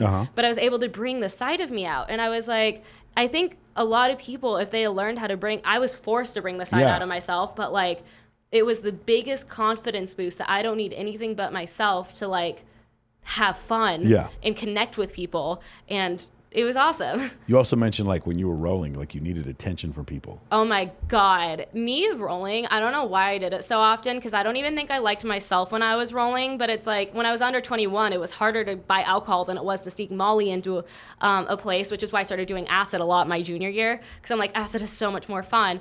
But I would need so much attention that when I wasn't getting attention or I would see my friends grinding with a guy, I was like, well, I'm just like lonely now. And I would just like, I would always be in my own head about like, why don't I have someone to dance with? And then sometimes I'd like dance with guys and I'd have like that Molly love. And I'd be like, oh my God, I like this guy so much. And I'd hang out with him sober. And I'm like, he fucking sucks. Last night I was hanging out with a friend of mine. She's a stunning model and she's, I'm pretty sure she's on Molly. And she's on a date with this dude. And then she keeps coming to tell me stuff. And she's grabbing me in the most romantic way. So I'm putting my hands behind my back every time she grabs me. Because I know it's Molly love, right? And I'm like, girl, what are you doing? Like, this is, you know, you're about to get me killed. You know, what's going on here? And I'm like trying to lean away. I'm like, yes, and Jesus Christ loves you as well. That's awesome. Go with God. Go with God. And she's like all in my ear and everything. And I'm like, what is going on right here? Yeah, no, it's crazy. I've seen that before where a guy will meet a girl and she's on Molly. And then be like, Michael, I don't understand. She didn't call me back. And I'm like, because you were, you know, she was just in a phase. She was just having a good time. Exactly. And then when I started taking acid, I had this like God complex about me. I don't know really? what it was, but like acid, I would be like, I am a fucking God. Like whenever I was on it, it would just make me feel so fucking confident. And acid actually like made me realize so many things about myself as well. Like it would be like forced therapy. And I had a very bad and toxic therapist at the time that my mom would like force me to go to. I was just taking acid all the time and I would learn more about myself through acid than I would through her. I decided to make my OnlyFans on acid. I remember being on acid once and I was like, the University of Arizona made me a lot meaner of a person and a lot more judgmental. And I remember like I would not have thought that if I wasn't on acid. Right. So I was like, I need to start being a lot nicer to people. And there were just a lot of things. And then I think because of the pandemic, acid isn't pure anymore because the past few times I've done acid, I mean, I don't know, I could just be talking out of my ass, but I've had different trips than I've ever had. Right. I've had come downs that I've never had. Like the next day I won't be okay, and that's never happened to me on acid before the pandemic. So now I just don't trust what I'm buying. Like I took an eighth of a tab at a festival in October, and an eighth of a tab is like nothing. Like I should have barely been feeling that. And I was floored, throwing up, and the ground and the sky kept switching. And I'm like, that was barely any acid. Like that should not be happening. Yeah, I've never taken it. I've been around a lot of people. I remember I take a hit of Molly, and not me, but a friend of mine, and she'd be like, yeah, I'm not feeling this. Let's take another hit. Oh, and that's never a good idea, because when you take the second hit, that's what I used to do. I used to get so stupid because I'd be like, I don't feel the first one yet, and then I take the second one, and all of a sudden I'd be out of my mind throwing up, and I would be unwell for 3 hours. Yeah, yeah. Really funny story. I love stories like this. You were at the wedding that you referred to before where you were sober and you saw a guy you couldn't figure out where you recommended it from. Yeah. I love how this story ended. What happened there? So this was a guy who I was rolling my sophomore year, and I knew his roommate who had the same name as him. Yeah. And I remember just like really wanting attention. You know, I was rolling. Well, the first night I stayed at my friend's house, who I've been friends with since like I think middle school or something, or elementary, like very young age. But when I was staying with him, I was like drinking, and I really liked attention back then. So this guy was like flirting with me and asked to come to bed, and then I was like really drunk, so I just fell asleep like immediately. I think the first night, I think we may have kissed or something, but like when I'm drunk, it's like I think men get really disappointed because I think I'm gonna fuck them, and I'm like, I'll pass out if we're fucking. Like, no, I'm out. And then the second night, I was like rolling, and I just came back from a festival, and I remember like I had just discovered what a vibrator was, and I'm like, I want to know what a vibrator feels like when I'm rolling. Like, this seems fucking awesome. And he like wanted to fuck me, and I'm like, no, you can just watch me use my vibrator. And I think he like whipped out his dick and was like, do you want to like blow it? And I gave him like a hand job, and I was like, my hands are cramping from the Molly, or something like that. Ladies, take note. My hands are cramping from the Molly. Therefore, I can't use my hands. Sorry, no Gluck 9000 for you. Oh yeah, and I said I couldn't do the jaw because my jaw was like. Of course, ladies, were you writing this down? Jaw fucked up, hands got cramps. Keep going. And I think he mentioned something about blue balls, and I think he was trying to tell me like I like you so much. And in the minute he said I like you so much after the second night of meeting me, I was like, we're not gonna play this game. Yeah. So I was like, after I came, I was like, all right, we're going to bed. Good night. The morning after, he like would not even look me in the eye, and like it was just the funniest thing seeing him at the wedding. And at first I was like, is this like? So this is later. So you sleep in a bed with a dude. You don't have sex with him, and then later, and then we go into the future, and then you're at the wedding, and like then 6 years later, 6 years later, something okay. like that, because that was like 2016, around the time I got the mold poisoning. Yeah. So however many years that is, and then I see him at the wedding, and at first I couldn't figure out who he was, and I'm like, I think I matched with him on Hinge or something, and we had a very bad like conversation. Like I just remember thinking like he should be embarrassed or something. Yeah. And then I talked to my friend who was like the bride, and she mentioned his name, and that's when it all came back to me, because he has the same name as my friend who I was staying with. I was like, no fucking way, I'm at the same table as this guy. And at first we were kind of avoiding contact, and I think he recognized me and I recognized him. And but then he ended up being like kind of nice to me for the rest of the night. And then I remember telling the story to his friend, because I just thought it was so funny. And then his friend was like, that was so fucked up of you to go in this guy's bed and not fuck him. And I'm like, excuse me? I'm like obligated to fuck someone because I go in their bed? Right. Like that's a little ridiculous to say. Like, what if I wanted to get to know him better? What if I wanted to see his intentions? What if I just wanted to cuddle? Like, I have every right to say no to fucking a man, even if I'm just in his bed. So that, I was like, that screams, you don't know what sexual assault is, like his friend. But it was the funniest story. And I used to do that a lot, actually, because I was like celibate for a lot of college. My freshman year as a whore. My senior year I was kind of a whore, but a lot of the time I would just have sleepovers with guys and not fuck them, just because I was like, my senior year particularly, it was like I didn't want to fuck my ex, so I would have to go home with someone, but then I wouldn't want to fuck them when I went home with them. And then my sophomore year, it was like, when I would roll, I would just really, really want attention. And then when I stopped rolling, I didn't really need that validation anymore. And then I just went like cold turkey, not have any sleepovers. Didn't even kiss a guy for over a year. It was like 15 months of me just not having anybody. Yeah. You mentioned also before there was some empowerment in you sleeping in this dude's bed and not having sex with him. Do you remember this? Yeah. I just remember, like, especially as a freshman. Was this something you've done before, the other times that this had happened?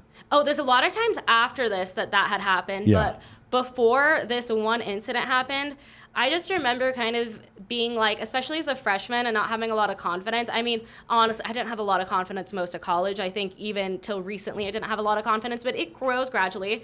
But if I was in a bed with a guy, I felt like I couldn't say no. So I would be having sex with people who I didn't want to have sex with, just because I'm like, well, fuck, he's going to get really mad if I say no. And then there was just like one incident that like scarred me for life, where I'm like, I need to start being a cunt. And when I started being a cunt, it felt so empowering, where I was like, oh, this is awesome that I can just say no and they can't do anything. Right. Because like, I mean, some girls don't realize. They don't get it. Well, if you don't mind saying, what did the dude do that was so scarring? I was sexually assaulted. Okay. In my sleep. That's terrible, yeah. Yeah, and this was like actually the first guy. I remember like I had started hooking up with this guy, and I remember having this like gut feeling like we need to stop. Like this, like because he's not gonna stop.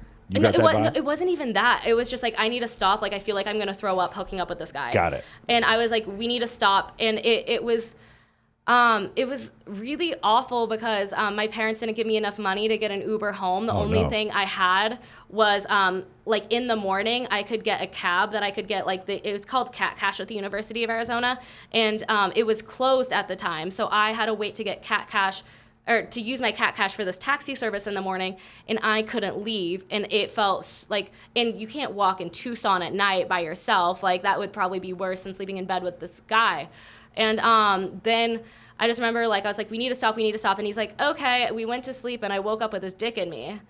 And then I didn't know what to do. I didn't know if I like did something to lead him on, and he was so drunk I don't even think he like knew what he was doing. God. And it was like the next morning he kept trying to like kiss me or do something, and I just remember like throwing up. Like I was so upset, and I went to like I went to see a therapist at the university who tried putting me on meds right away. I was like, I don't want to be on meds. Like I want to actually deal with this. And I just felt like I was victim blamed a lot, where people were like, well, why didn't you leave if you were in bed with this guy? And I'm like, I didn't have the money or the means to leave. Like I was literally stuck there. Like I would always go to frat parties, for example, because they were walking distance. I would walk to the frat parties and walk home. Yeah. But like I did not have money when I was a freshman, so it made me like in a pretty dangerous situation. And after that, I was like, I can't do this anymore. Yeah. Well, actually, after that, I went through a little bit of a hoe phase where I'm like, I want to have sex with everybody, and like when it ends, it's because of me. Like I wanted to be a fuck girl, and that lasted like a month or two, and then I'm like, this doesn't feel good either. Right. Yeah. So then that's when I kind of started like sleeping in the bed with a guy, and then like not doing anything because it made me feel like I was in control and Yes. I had autonomy over my body. Got it. Okay. And then you also mentioned you had a therapist. I thought that was really interesting because this was an epidemic that happened where he immediately tried to, or she, I don't know. I've had multiple psychiatrists try to put me on meds. Try to put you on Lexapro immediately without knowing what was going on, and then also blaming you for shit and making some inappropriate comments. Can you talk about that? Yeah. So when I was like actually, I'll talk about my therapist growing up first because she had my mom wrapped around her little finger. Where like she had my mom wrapped around her finger so much that I remember I like failed a drug test for weed when I was in high school, and a week before I said I wanted to stop going to this therapist. I think she's toxic, and my mom was like, she was so wrapped around her finger that my mom ended up sending me to a rehab in Utah because she's like, she's out of control. She doesn't want to see this therapist anymore. She just failed the drug test for weed. I was at the rehab for like 7 months. Yeah. And the therapist, even though she lied about it, facilitated it because she's like, she doesn't want to go to me anymore. Well, like she needs to realize how nice she has it. And then when I was in college, I remember I didn't know I had an eating disorder. Like I knew when I was bulimic, but I didn't know I was anorexic for a really long time because my therapist told me the way to lose weight is to stop eating. So I was eating 400 calories a day, not knowing I was anorexic, because she told me that like that was like the best way to lose weight. She's like, one time I lost 10 pounds in 30 days because I didn't eat. I only did a juice cleanse for 30 days. And that's very anorexic. Yeah. If you're doing a juice cleanse to like lose that amount of weight, that's not a very healthy way to lose weight. And then when I was sexually assaulted, she told me it sounds like the guy didn't mean it and that I shouldn't be taking it the way I'm taking it. And then there was just so many fights that me and her would get in, and I wanted to stop going to her for years, and my mom wouldn't let me stop going to her if like my mom was going to keep paying for my college. And I'm like, Mom, can you just like let me go to another therapist and pay for that therapist? She's like, no, you'll go to both therapists. My mom finally left her and realized like how toxic of a person she was. I realized it a long time ago and wanted to stop going. And then finding a new therapist was like actually really hard because I kept trying out new therapists, didn't like any of them. And then I even saw a psychiatrist because my anxiety and depression got so bad after I ended things with my old podcast partner. That was like one of the first times in my life where I set a really hard boundary and had like a breakup over it. And I was like, I felt nauseous from setting a boundary like that. So you had problems before setting boundaries. I had problems setting boundaries up until like. Do you have codependency issues? Was that part of the issue? I have codependency. I'm a people pleaser. I just feel like I need to say yes to everything or people won't like me. It's like I wouldn't even like a person and I would need them to like me so bad because I just, like I grew up with parents who gaslit me a lot, and it's actually really cool because my mom and I are seeing like the same life coach, and now my mom is realizing like, I'm sorry I didn't validate your feelings growing up. And it's really cool seeing that progress. But now I don't even like to go to therapists because what I found out about therapists is they don't do the work on themselves, but they try to tell you how to do the work on themselves. Life coaches are actually forced to do the work on themselves to tell you how to do the work on themselves. They do like extensive workshops, and they have to continue doing workshops to be a life coach. Yeah. So that's why I like them a lot more. But when I was really depressed and anxious after setting a boundary with my old co-host, and like it was just my last boundary because it's like she would never apologize. She would never. She would just never agree with me and would always gaslight me to say how everything was my fault about why things were the way they were. And I got so depressed, I finally went to a psychiatrist because I'm like, it is like a month of me barely getting out of bed. Like, this is bad. And then the psychiatrist tried to put me on Lexapro right away, told me there were no side effects. For Lexapro. And then a simple Reddit search, and I found out there's a lot of side effects. And I had friends reach out to me saying what their side effects were, and I texted him being like, why did you not tell me about these side effects? And now I'm really scared to use it. There are pharmaceutical companies that have been sued for billions of dollars because they were kickbacking your psychiatrist. That's essentially what was going on, yeah. And he sent me this message saying, well, what are you going to do this weekend? Go back to a weekend of booze and psychedelics? And then just saying, like, what about your treatment? He refused to send me the super bill for insurance to the point, like, I sent my like Wells Fargo, my bank screenshots to get my money back, because it's illegal for him not to give me a super bill because I refused to take the meds that he prescribed to me. Was the issue. And then he was trying to say I was refusing treatment, which gave me flashbacks of like rehab in Utah, and I started having an anxiety attack, because when he's like, you're refusing treatment, I'm like, is he gonna have people show up on my doorstep and like force me to go to like a psych ward for a hold? So I like locked all my doors, like didn't really leave for a few days until I'm like, okay, he's not gonna do that. That's a little dramatic. But he literally fought with me that I didn't want to take the meds. Yeah, I can imagine, man. And it's crazy because he's like, are you going to go back to a weekend of booze and psychedelics? And you weren't even drinking and doing drugs. Well, no, I was doing psychedelics, but I wasn't drinking. So like, if he listened to me at all during our session, he would know that I don't drink. Yeah. So just crazy. So yeah, life coaches are the way to go for mental health. And I've been learning so much more from a life coach than I ever did from a therapist. Like the fact a life coach pointed out to me that I might have dyslexia, and that I have ADD, and that, I have like anxious depression. Yeah. There's so many things that they've pointed out that I went to therapists for years and they never pointed out. And I'm like, how is a life coach more trained than a therapist? And you mentioned before that a lot of the doctors didn't see the mold poisoning too. So you have a kind of a mistrust of the huge mistrust. Standard medical community, right? Yeah. And I can see how that would happen. With the boundaries thing that you mentioned, I had a problem with in a relationship, and then it was funny. I had a relationship where this is the hard thing to learn, because I don't have a therapist. I have a friend who's a therapist. She was on episode number 5. You guys can go back and watch it. She's an FHM cover model. So she kind of gets some things that other therapists won't. Like, it's hard I have a friend of mine, she's trying to find a therapist, and she's a model, and I'm like, if you go get some puritanical Christian therapist, they're going to try to push their beliefs on you, and they're not going to understand your lifestyle. So you have to find one that fits. And this girl does. And by the way, I give her advice too. Sometimes she wants some toxic, thirsty shit to post on the IG, and I'm like, girl, post that. Yeah. He'll call you back tomorrow. You post that right there. So it's just really interesting. But the boundaries, right? So she was the one who basically told me the hard stuff. She's like, you got to set boundaries with this girl.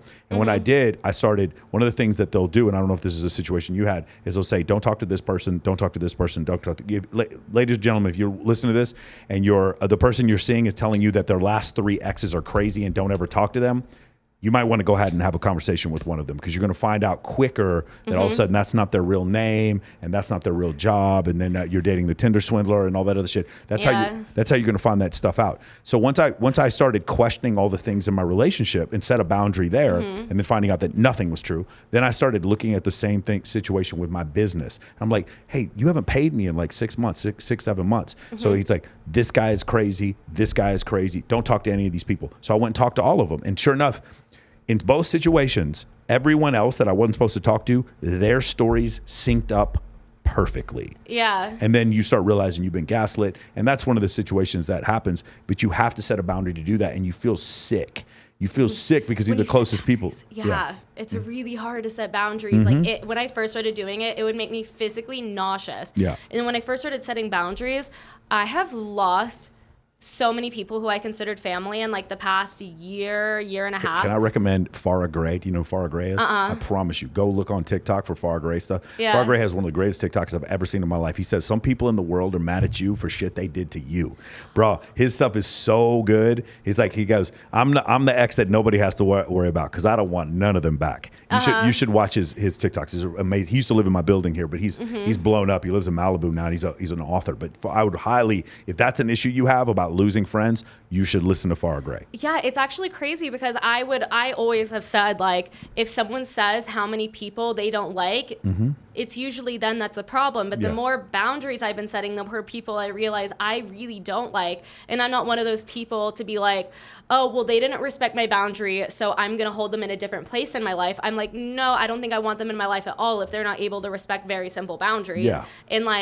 And what I've been learning is, like, even friendships, business, like, everything is a relationship, and people don't treat friendships, business relationships, whatever, like, they don't treat it like a relationship, because let's just say, like, we're dating. We have specific boundaries of, like, if we have a threesome, like, what we can do afterwards, or who Sure. you can talk to, or like if you like other girls' photos, like you just can't comment hard eyes. Like, you know, there's like boundaries in each. Hard eyes, yes. I mean, I don't even care about Yeah, that, but for that's sure. just like an example. Like, there's boundaries in like a relationship for boyfriend girlfriend, but people don't think that there's boundaries like that for friendships or business relationships. And then people start to get mad at you for setting boundaries, like you guys are in a relationship.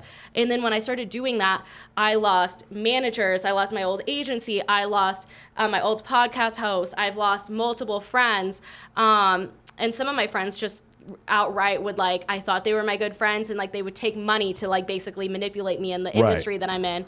And it's just been crazy, like the amount of people who I thought I could trust. And, you know, at the end of the day, a lot of people aren't there for you. There were people who I like helped with their OnlyFans. There were people who like, you know, they didn't have as many subscribers as me, and I would like collab with them. And it's just, now I just feel used by so many people, because like I do have so many subscribers on OnlyFans. Like I'm like in the top 30 most followed people on my personal account. Yeah. So people definitely take advantage of that. And it's funny because my friends with less subscribers, sometimes they'll be like, that person was mean to me, but they're really nice to you. Yeah. And those are things I have to start taking into account. Seen that. I've definitely seen that too. That's really interesting. I started a mentoring program. I have it's kind of like a master's program for social networking for men. Fix your social media, just kind of stuff like help them be calibrated. There's a leadership part, there's an entrepreneurship part. And my clients, because they have to sacrifice so much, my program takes over a year to complete. You have to read 26 books to get through it. I tell them when they join, this is a motherfucker. You're going to be in this for a long time. When they do it, it's funny. Those tend to be the guys I trust the most. The guys who are in my program are the ones that I trust the most because they've sacrificed. And the guys I was in my military units with are the guys I trust the most. And the guys I played football with are the guys I trust the most because there was a common sacrifice that we had. And that bond generally lasts forever. Those are the guys that you see, the World War II vets that get back together 70 years later. Those things tend to be like there's a common suffering that allows those people to trauma bond. Trauma bond, exactly. But it's the fair weather friend that you met at the club and you guys like each other's posts. You don't have it. There's no skin in the game. Yeah. And so sometimes they're like, well, I'm just going to do whatever. And then you're going to do whatever. Rule number one in the Men of Action mentoring program is we don't listen to the words. We only pay attention to people's actions. Yeah. Only. And man, when a lot of people come to me with confused, I don't understand what's going on. I was like, okay, tell me that story again. Let's take out all the text messages. Let's take out all of the words that girl said to you. And let's just say, when did she show up? Did she say she was going to show up and did she not show up? And then how often was she liking this other dude's post? Let's just post. Let's just focus on the things she did and not the words that she said. Now, does everything make sense? And they're like, oh, fuck, it all makes sense now. I was like, yeah, people say words because they need you to believe something. They don't say words because they mean anything. They say words because they need you to believe these words. They're trying to... sometimes what just happened with me is I was like just trying to explain my feelings to someone and they were like, well, you're stupid to feel that way. And those words count. You got to pay attention to those words. But what my life coach was actually telling me, and something that she noticed in a lot of my friendships, is there's not a give and take. So it's like, it's just me giving a lot. And she like pointed out that it's because I feel like I need to give this much to even have friends. So when she pointed that out, I was like, hold on, I don't want to give to people who aren't giving a lot back. Like if it's not equal, I don't want to do it anymore. So like, let's just say I'm helping someone out on OnlyFans now who like, it needs to be mutually beneficial somehow. It's not just me helping grow someone's account. It's going to be, I take a cut somehow. You pay me to collab with you, or if I give you this bone, you have to give me another bone, like you have to give me a connection. And it might sound like really transactional, but it's going to protect me in the long run to see who's actually like interested in being a genuine connection. Yeah, no, that's awesome. That's really cool. Now I want to talk to you about dating, because you did mention something that I've seen with my own eyes, and I do appreciate the fact that you are self-aware enough to say this. You are attracted to men who put in the least amount of effort. This was kind of an issue that you had. Do you understand how many women are that way and will not admit it? They're dating a fucking drug dealer / male stripper that they know, and they tell me how smart he is and how good he is with his parents, and I meet the motherfucker and he can't read. Yeah. And it's like, and I see this over and over again. Shout out to all my male stripper friends. I'm not talking about any of you. But that'll happen, and then they're just in denial. They're like, I don't know why this keeps happening to me, Michael, over and over again. At least you were self-aware enough to say you're attracted to men who are putting in this like minimal effort. Can you talk about that? Yeah, it's just it's funny because the men who put in this like minimal amount of effort, I mean, my dad never really put in effort growing up, so got to see the similarities there. But the men that I've actually fallen the most head over heels over would always put like, or not always, there's only like 2 that I think I was like really, really in love with. The others I was more like infatuated with, but there were 2 I was like in love with for no reason. Yeah. I can admit that now, but the first one, like the first month, he was doing things for me that no one else had ever done before. Yeah. Like he was actually taking me on proper dates. Like we didn't hook up for the like first like week or 2 or whatever, which for me, like I was like, oh my God, he's like not pressuring me to have sex now. I want to have sex with him.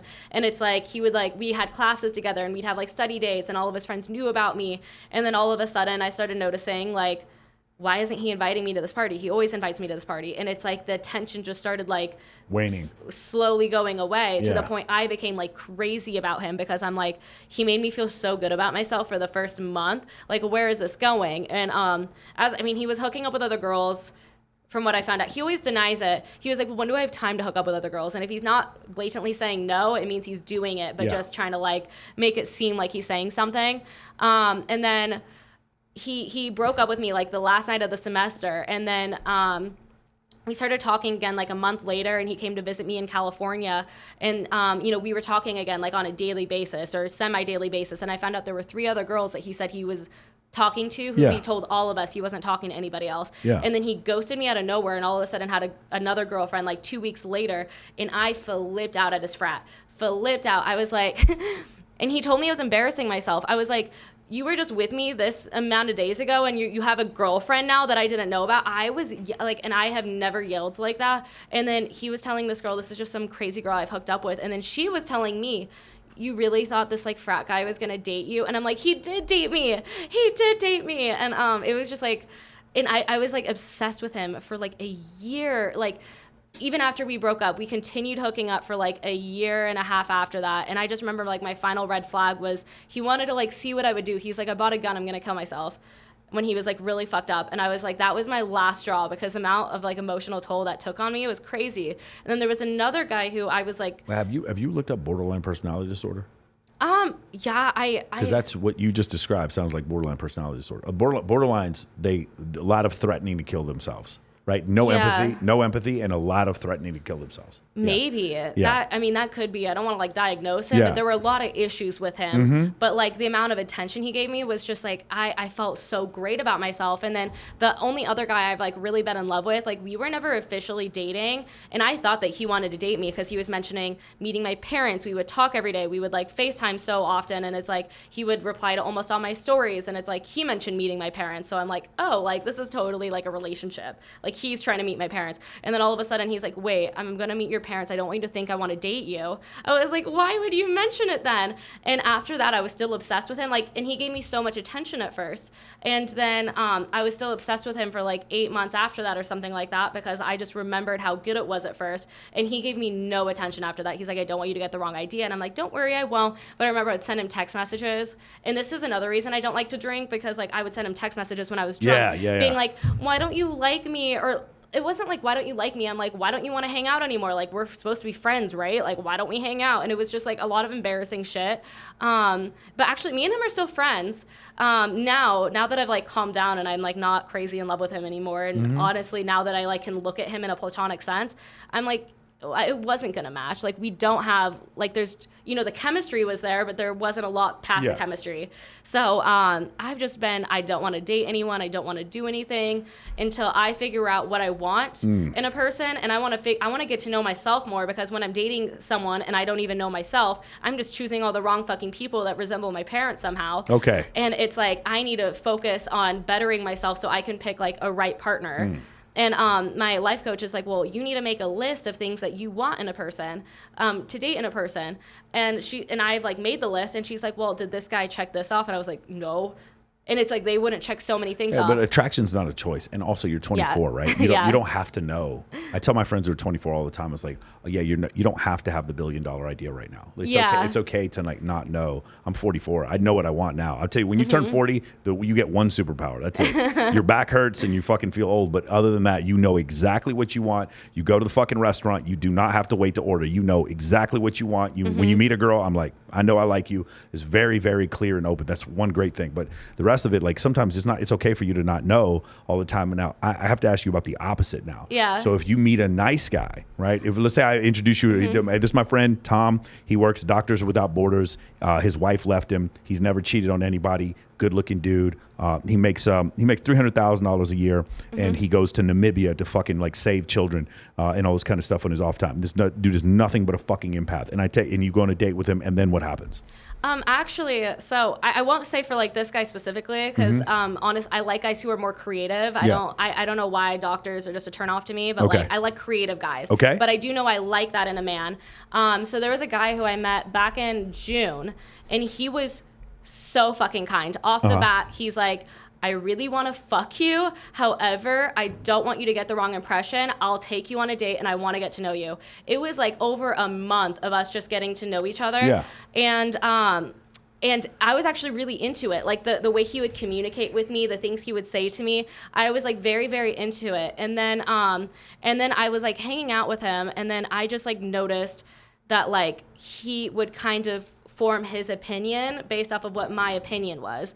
And I'm like, wait, no. I want you to be strong in your opinion. Disagree with me. Please disagree with me, because I'm wrong about a lot of things. Like, have your own opinion. And then he would kind of make comments about like, kind of just being like, I would kind of be the sugar mama kind of thing. And I'm like, no, that's like not how this is going to work. But he was like such a nice guy. I felt bad that I wasn't into him. And then I had sex with him. And then I was like, I want to puke. Why do you want to puke? What is the feeling there? It was just like, not, I even though he was really nice, I think he was just not assertive enough. And I like, hold on. Is physical attractiveness a big thing here, or is that like not? It just has to be this chemistry. Like, you understand? So for a dude, right? If a dude goes on a date and has sex with a girl and it doesn't work out, he's not like, doesn't want to puke, right? Yeah. He's just like, man, just chalk it up to the game. Next one. But I'm trying to get you to express this thing for people who might not be familiar with it. You had sex with a guy, everything else seemed right, but because he wasn't assertive enough, you weren't attracted to him, and you had buyer's remorse afterwards. Is that what it felt like? Kind of. And I had to end things with him like right away after having sex. And like, basically, I mean, I was very physically, and I was like kind of physically attracted to him. Yeah. It's funny because he'd always be like, you're so out of my league. What are you doing here? But it's like, I remember my initial attraction to him. I mean, my type is usually tall and skinny, but people's energy is like my main attraction to people. So I can find someone very physically attractive. They open their mouth and I'm like, that's going to be my friend, man. That's going to be my friend for life. Or, it's just the attraction wasn't there. But I remember my attraction with this guy was that he would embarrass himself on the dance floor as much as I would. Right. And that was my main thing, because I think a lot of people try to look cool. I don't try to look cool. I just do whatever my body feels like, and it's a lot of weird dance moves. And he was kind of doing the same thing, and how respectful and nice he was. It was such a turn on and such a change. And also what I found out is if a guy wants to date you, he tells you within the first like week that he wants to date you, or he just thinks of you as a friend as benefits, even if he's doing datey things with you.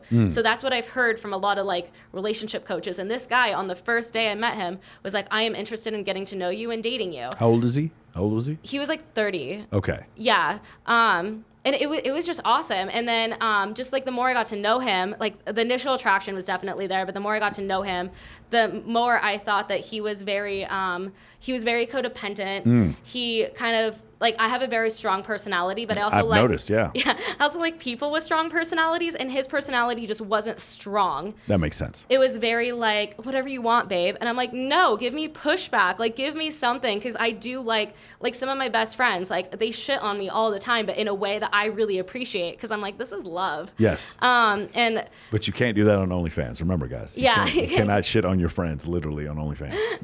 You get deplatformed. And I just remember the thing when we had sex that made me want to puke was like, he's like, I know you like it rough and fast, but let's just take it slow for a second. And I'm just trying to think of this motherfucker saying this. Where do you want to go to eat? No, where do you want to go, babe? Where do you want? I know you like it fast, but let's take it slow for a second. Did he play some music? Did he put on the playlist? Well, actually, I was playing dubstep because dubstep puts the rhythm that I like. Like, I don't like the slow, sensual sex. I will admit to having had sex through dubstep. Yeah, Yes. it's like almost every guy I've hooked up with, almost every guy has experienced me writing them while headbanging on their, like, you know, I'm headbanging while writing them because I make them listen to dubstep because dubstep makes me horny and it just, it sets the rhythm. Do you have a set, like 3 or 4 tracks? I don't have, I play a lot of sets, so I don't like to play tracks individually as much. Oh, so the total set, okay. I play the whole set, so I play Sudden Death a lot. I play this guy Menace, he's a smaller DJ, but plays a lot of rhythm. Rated R, he's like such an underrated artist. A lot of Lost Land sets, I play a lot of those. So it's just a whole set, so you don't have to worry about shuffling. You got into dubstep recently? No. Okay. I've been into it since like 2015. Okay, yeah. But I just like a lot of like the rhythmy people. Like I just got it. Okay, and, a lot of the artists who I liked a few years ago, you know, some of them have labels now and they don't make as much music or they don't headline as much. So there's a lot of new artists coming up that I really like, and I always like to do SoundCloud Explore. Well, like Adventure Club and Knife Party, they used to make dubstep and then they stopped. Right? Yeah. Same thing with Zed's Dead. They made a ton of dubstep and then they just fucking stopped. That's why I still listen to Zomboy, 12th Planet. That's why I still listen to 12th Planet, or Zomboy is like my favorite. Yeah. And I still listen to Skrillex all the time because they still make that music, you know? I cry every time I see 12th Planet. I can't explain it. Yeah. It's just like a feeling of I can't believe I'm here. Yeah.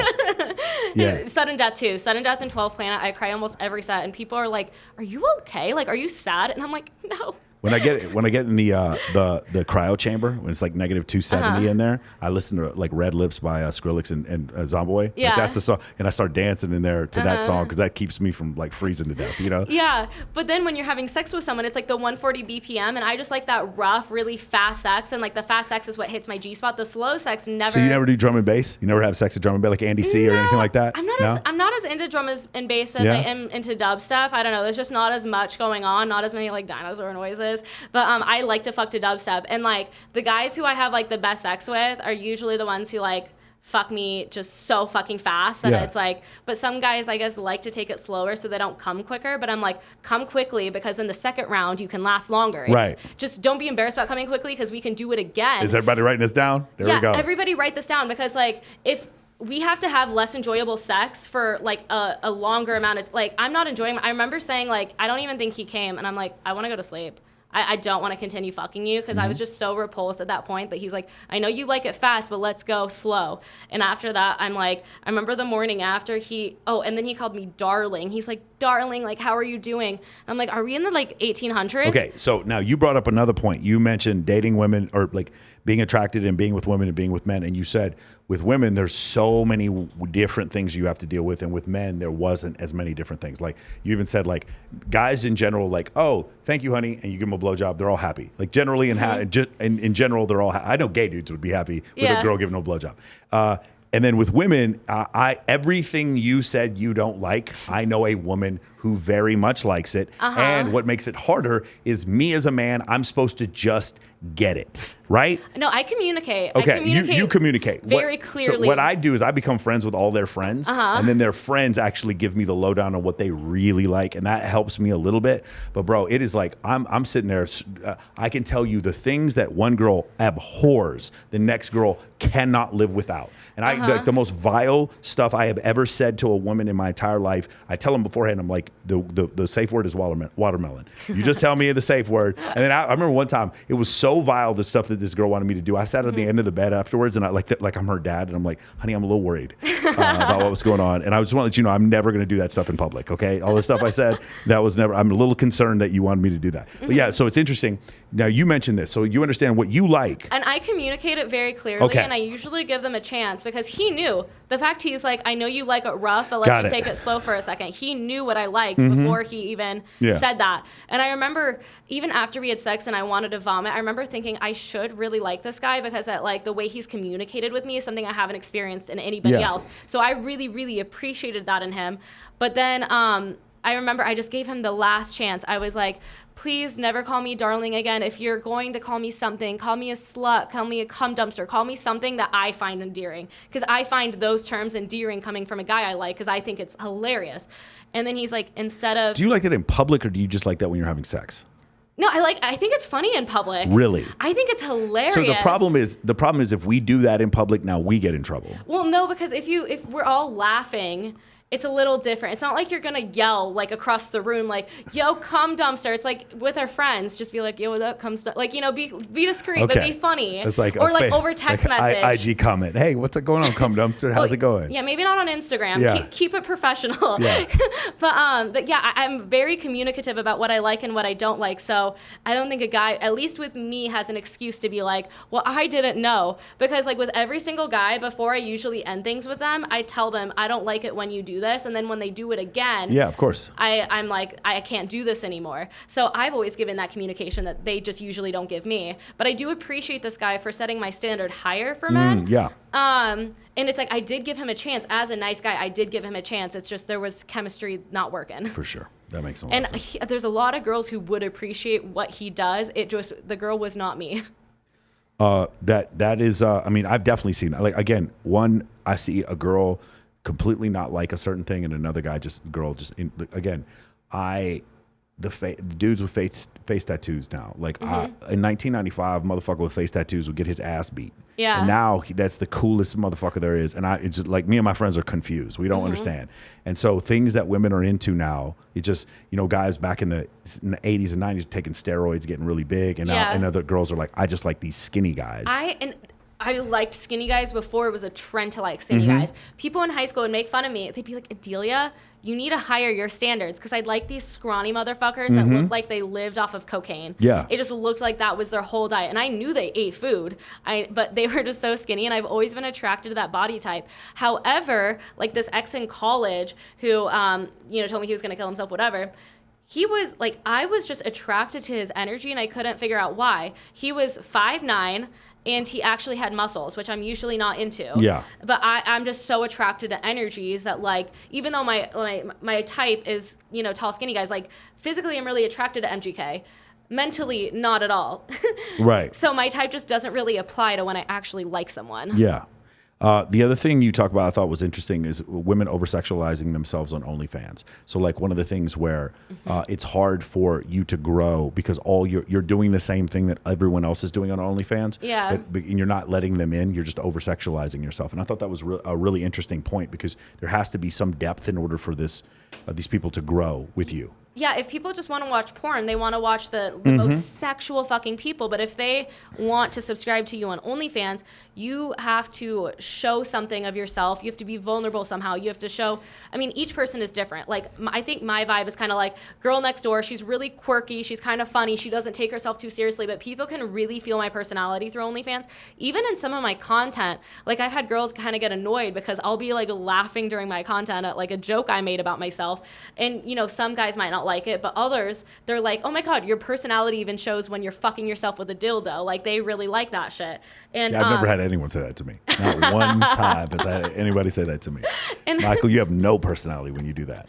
You sit there like a dead fucking log. And I think that's why a lot of Instagram girls who were so sexual, but they get so many likes on Instagram, are over here making like $20,000, $30,000 on OnlyFans, because everything about them is so sexual. And there's not the depth to where people are like, I want her to be my girlfriend. I can see her meeting my parents. Not that I feel like a lot of people couldn't see me meeting their parents, but the people, I can tone it down.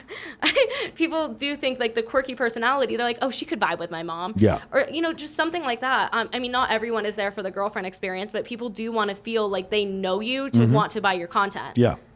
Another thing I love this thing was because Jen Rufo, she's like, normalize everything. Normalize this, normalize. You said normalize hooking up with your friends. For me, that means something different. But for you, what did that mean? By the way, T-shirt, please. Let's go get that. Yeah. Let's go get that T-shirt, okay? Normalize hooking. It should be called That's Offensive Podcast. Normalize hooking up with your friends. Oh That's my God. all you need to say. Yeah, I need to write that down. Yeah. It's merch, guys. Yeah.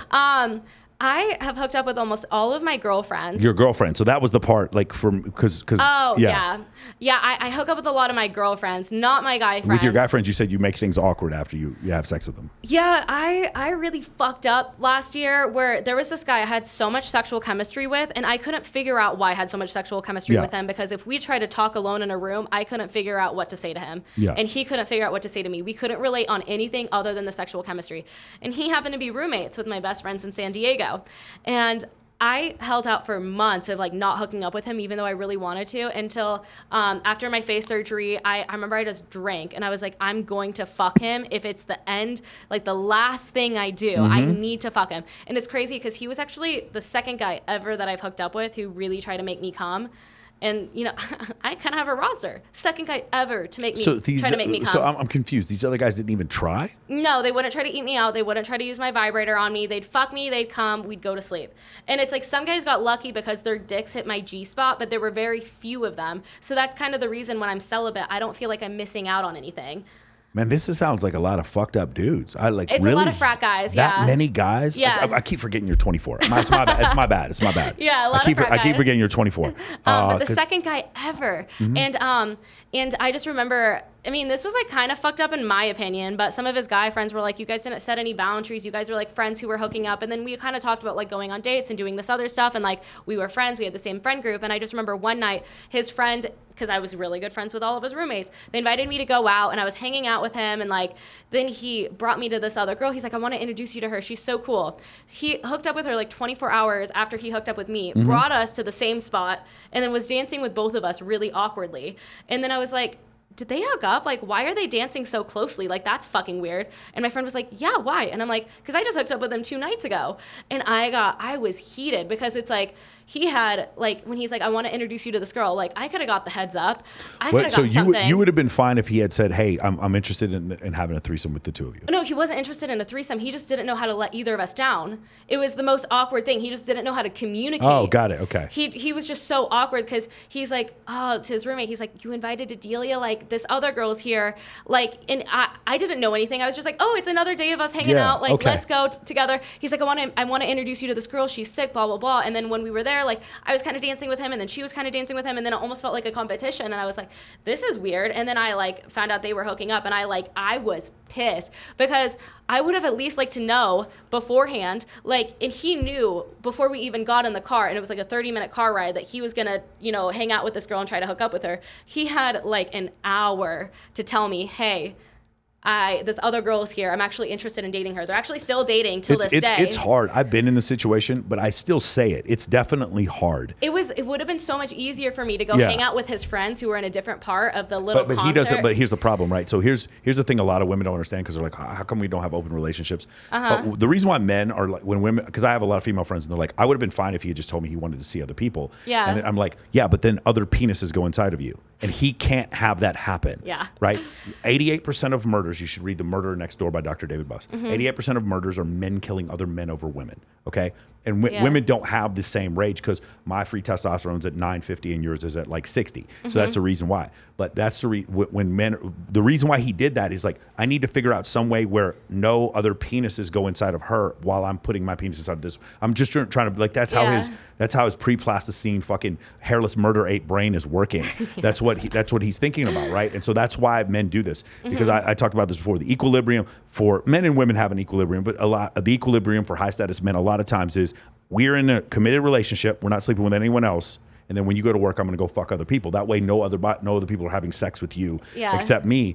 The idea of me being honest with you and being like, hey, I'm going to see other people. The reason why that's threatening to me is because now you have the moral right, the moral high ground to have sex with other men. And there's nothing in the world that is more threatening to some men than their girl having sex with another dude. And it's crazy because there are some girls, like Monica, for example, she's fine with her husband fucking other women. Fucking other women, but she doesn't really fuck other men. Even though she can, she doesn't feel the need to. Right. So I think if a lot of people just have those kinds of conversations, I mean, think you have to be so honest to have those conversations. And I remember the first time doing it. And then also like the spectrum thing, recognizing, okay, I'm talking to a girl who's like 80% into women. She's going to be way more accepting of this. This is what I probably need to be looking for. Yeah. And I think a lot of men, particularly, they're not as in tune with their emotions as women are. Yeah. So women are able to have those that honest, open communication. Cause like, I mean, pretty much any man that I hook up with, they know that I'm only hooking up with them because I don't hook up with men in general. So he knew I was only hooking up with him. But then afterwards in the friend group, I just made things so awkward for a little bit where it's like, they'd be like, well, can you come to the house? Can you not come to the house? And it's like, I was allowed to the house, but then she was always there and it was kind of awkward. And she like reached out to me and DM'd me. And there was just like a lot of awkwardness where it's like, I can't be friends with him in the same way as I was friends with him before. Yeah. And, with women, I can hook up with them, go back to normal, and it's such a different dynamic with me. And I wish, because I know a lot of men, after they hook up with women, they can go back to just like whatever they were doing before. Yeah. And I can't do that with men, but I can do that with women. So I do understand where men can do that with women, because I can do that with women. Yeah, that makes a lot of sense. Conversation you had with IamThompsn that I thought was really interesting was clout farming.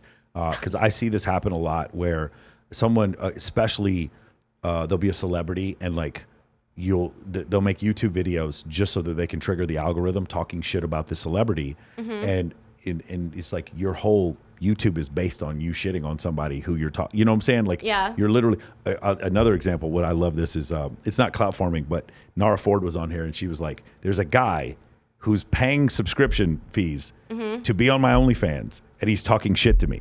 And she's like, you're paying money to tell me that I'm a whore, but you're watching my videos. He's like, keep paying. I don't give a shit. But can you talk about a little about the clout farming? Like, so same thing happens with me. I get a lot of people on my YouTube videos a lot of times that'll disagree with something. Like when Monica said men don't love with their penis, you should have seen the fucking white knight men who came out there and like, this is not true. And I only whatever. And can you talk a little bit about this? Because it's kind of a huge thing, especially because of another point you made, which is the Instagram algorithm has basically cut the faucet and cut the flow in half. Yeah. People just kind of say a lot of dumb shit to get clout nowadays. And it's funny because there was a girl, I actually really disagree with this one, but there was a girl saying anyone talking about Courtney Taylor is clout farming. Yeah. And I'm like, no, it's called like justice. Yeah. But I think in the OnlyFans world a lot, people just like use you for whatever reason. And it's like, there was actually a girl who I was friends with who's friends with my other friend with like 2 million followers. And they got in a fight because the friend with less followers was like, you never post me on your story. Right. And it happens so much. Is that kind of what you're getting at? Yeah, for sure. Okay, yeah. And I mean, people, for example, I have seen people say very like racist, homophobic, and like, you know, they'll say like the craziest shit, and in real life they're like, I don't believe that, but that's what's gonna get views. Yes. And I'm like, first of all, the best example of this, and I hate him with all of my soul, Sharp from No Jumper. Okay. I hate him. Is that the black dude? No. Or which one's that? I don't know what race he is, but he has the gelled back hair, and he yells at women. Okay. It's like the whole YouTube I was on with him, he was yelling at all of us, being like, you guys are whores, no one's ever gonna wanna wife someone with a low cut top like that. And I'm like, you're talking to us saying no one's gonna wife us, but look at how ugly you are. Looks obviously don't matter to me as long as like energy is there. But like the fact that he was just yelling at us saying misogynistic things because he knows it's gonna get views. And even afterwards, he's like, I was just trying to get views, man. But I was so riled up that he would like harm a whole community of women to get views. I was so angry, and I just don't like him. I'll tell you this. I try to tell this to men because there's a lot of angry men out there, a lot of them on YouTube and Reddit or whatever, and they think that there's some kind of karma when your girlfriend cheats on you, like her life's going to get worse. It's not going to get worse. She's going to go on a beach. She's going to be on a yacht in South Beach. She's good. Yeah. She's in Bay of Biscayne right now, having a good fucking time with her girlfriends. Yes, she cheated on you. Karma's not going to do anything to her. She's hot. She's going to. And the other thing is, I have a bunch of female friends who did porn for a while, got heavy into drugs. They were fucking escorts, and they found a man who wifed the shit out of them, bought a fucking wedding ring bigger than my head, and said, gave them babies. So whenever I hear this stuff, like, no, men will still marry whoever. That don't think that is definitely not true. I'm not saying you shouldn't be accountable for some of the things you do, or that the things you do. Like, for instance, I'm probably not going to be able to run for mayor. Well, that's not true. In Vegas, I could probably run for mayor. Yeah. But generally, we elected a dude who was like a fucking the guy who ran the Bunny Ranch. We made him a state senator, and he died. It was pretty funny. That's hilarious. So that kind of deal. And I hear a lot of guys, they're like very angry with women. And then what happens is now you rejected them. They have no chance with you. You're too pretty. They have no chance with you. And then they hear about how much money you make on OnlyFans, and that's not supposed to happen. You're supposed to pay for your behavior, your lack of accountability, or the fact that you don't have a real job, right? You're attacking their religion. The religion is women need to be here doing this, and they need to not be assertive, and men need to be the leaders all the time. And by the way, for some relationships, I'm not saying that in some relationships men shouldn't be the leaders. That's what you choose to do.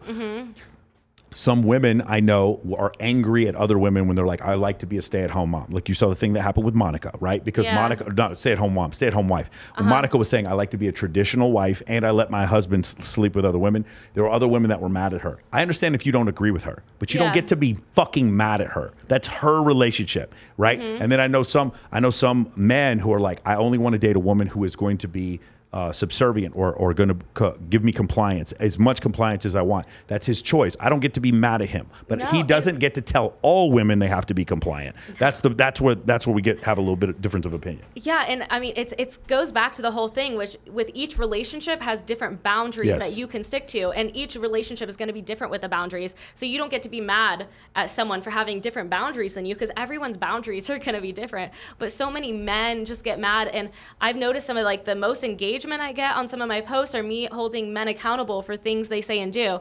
I had a post where I was like, it's like the TikTok sound, like, isn't this easy? And then I put, when I'm able to see a hot woman and not touch her without consent. Somehow that sparked an uproar of men being like, it happens to men just as much as women and all this stuff. And I'm like, how are you even arguing with a post where I didn't even mention men? First of all, I said, when I'm able to look at a hot woman and not touch her without consent, where did I mention men? Yeah. And they were getting so angry at me for saying that and just shitting on me. And I'm like, that shouldn't even be controversial. That shouldn't even be controversial. But men and some women, people just don't like to be held accountable a lot of days. And actually the Courtney Taylor episode that's coming out, I talk about holding people accountable and not being friends with people. Like, you saw Courtney hitting her boyfriend and you stayed friends with her. That poorly reflects on you and your moral grounding. Like, I also talked about how I'm not friends with a lot of people from the University of Arizona anymore, because for some reason, when someone would like sexually assault someone or rape someone in a friend group, oh, that girl was ugly. Oh, he only does that when he's drunk. And they would stay friends with him. And I seem to be one of the only people who would care enough to be like, I just don't want to be friends with any of you anymore. This behavior is disgusting how you band together. And there's just not a lot of accountability today. We have a similar problem in Las Vegas where if a woman's a sex worker and she claims that she was sexually assaulted, the police just don't take it seriously. And I understand to a certain extent the district attorney believes that, if I put this in front of a jury and we can prove she's an escort, then there's no way we're going to get a guilty verdict. I get that to some extent, but I just feel like a lot of it gets swept under the rug, and it's almost like a stripper can't get raped. Like that's essentially what they believe here, and I found that to be quite troubling. Yeah, right? Or people telling me you can't be sexually assaulted if you slept in the same bed as someone. You know? Right. Okay. Perfect example. Perfect example. Okay. All right. So now we've got a lot of toxicity out, right? We were in a podcast sauna, getting all the toxicity out. So moving forward, what is a possibility for you? So first of all, what do you have coming up as far as the podcast is concerned? Obviously the Courtney Taylor. You know what? We should do an IG live before that comes out. Okay. Let's do one. We'll talk about it. Okay. Because I have a lot more. I have some specific questions to ask you about that. But like, do men have a chance? Is what I'm asking you. What man has a chance at this point with all the stuff that you've learned about men? I don't know if a man has a chance for at least like a month or two. From now? At least a month or two. A month or two of dating you?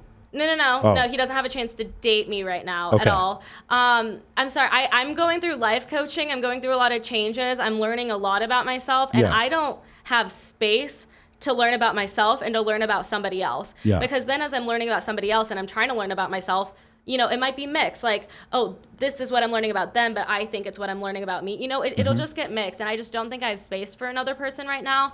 But I do think once I'm like further along in this life coaching that people definitely do have a chance. I want to know what I want. I want to know what I want to get out of life. I want to know what I want to get out of a guy, so that when I meet another person who looks like my knight in shining armor, but then he doesn't check one of the marks off.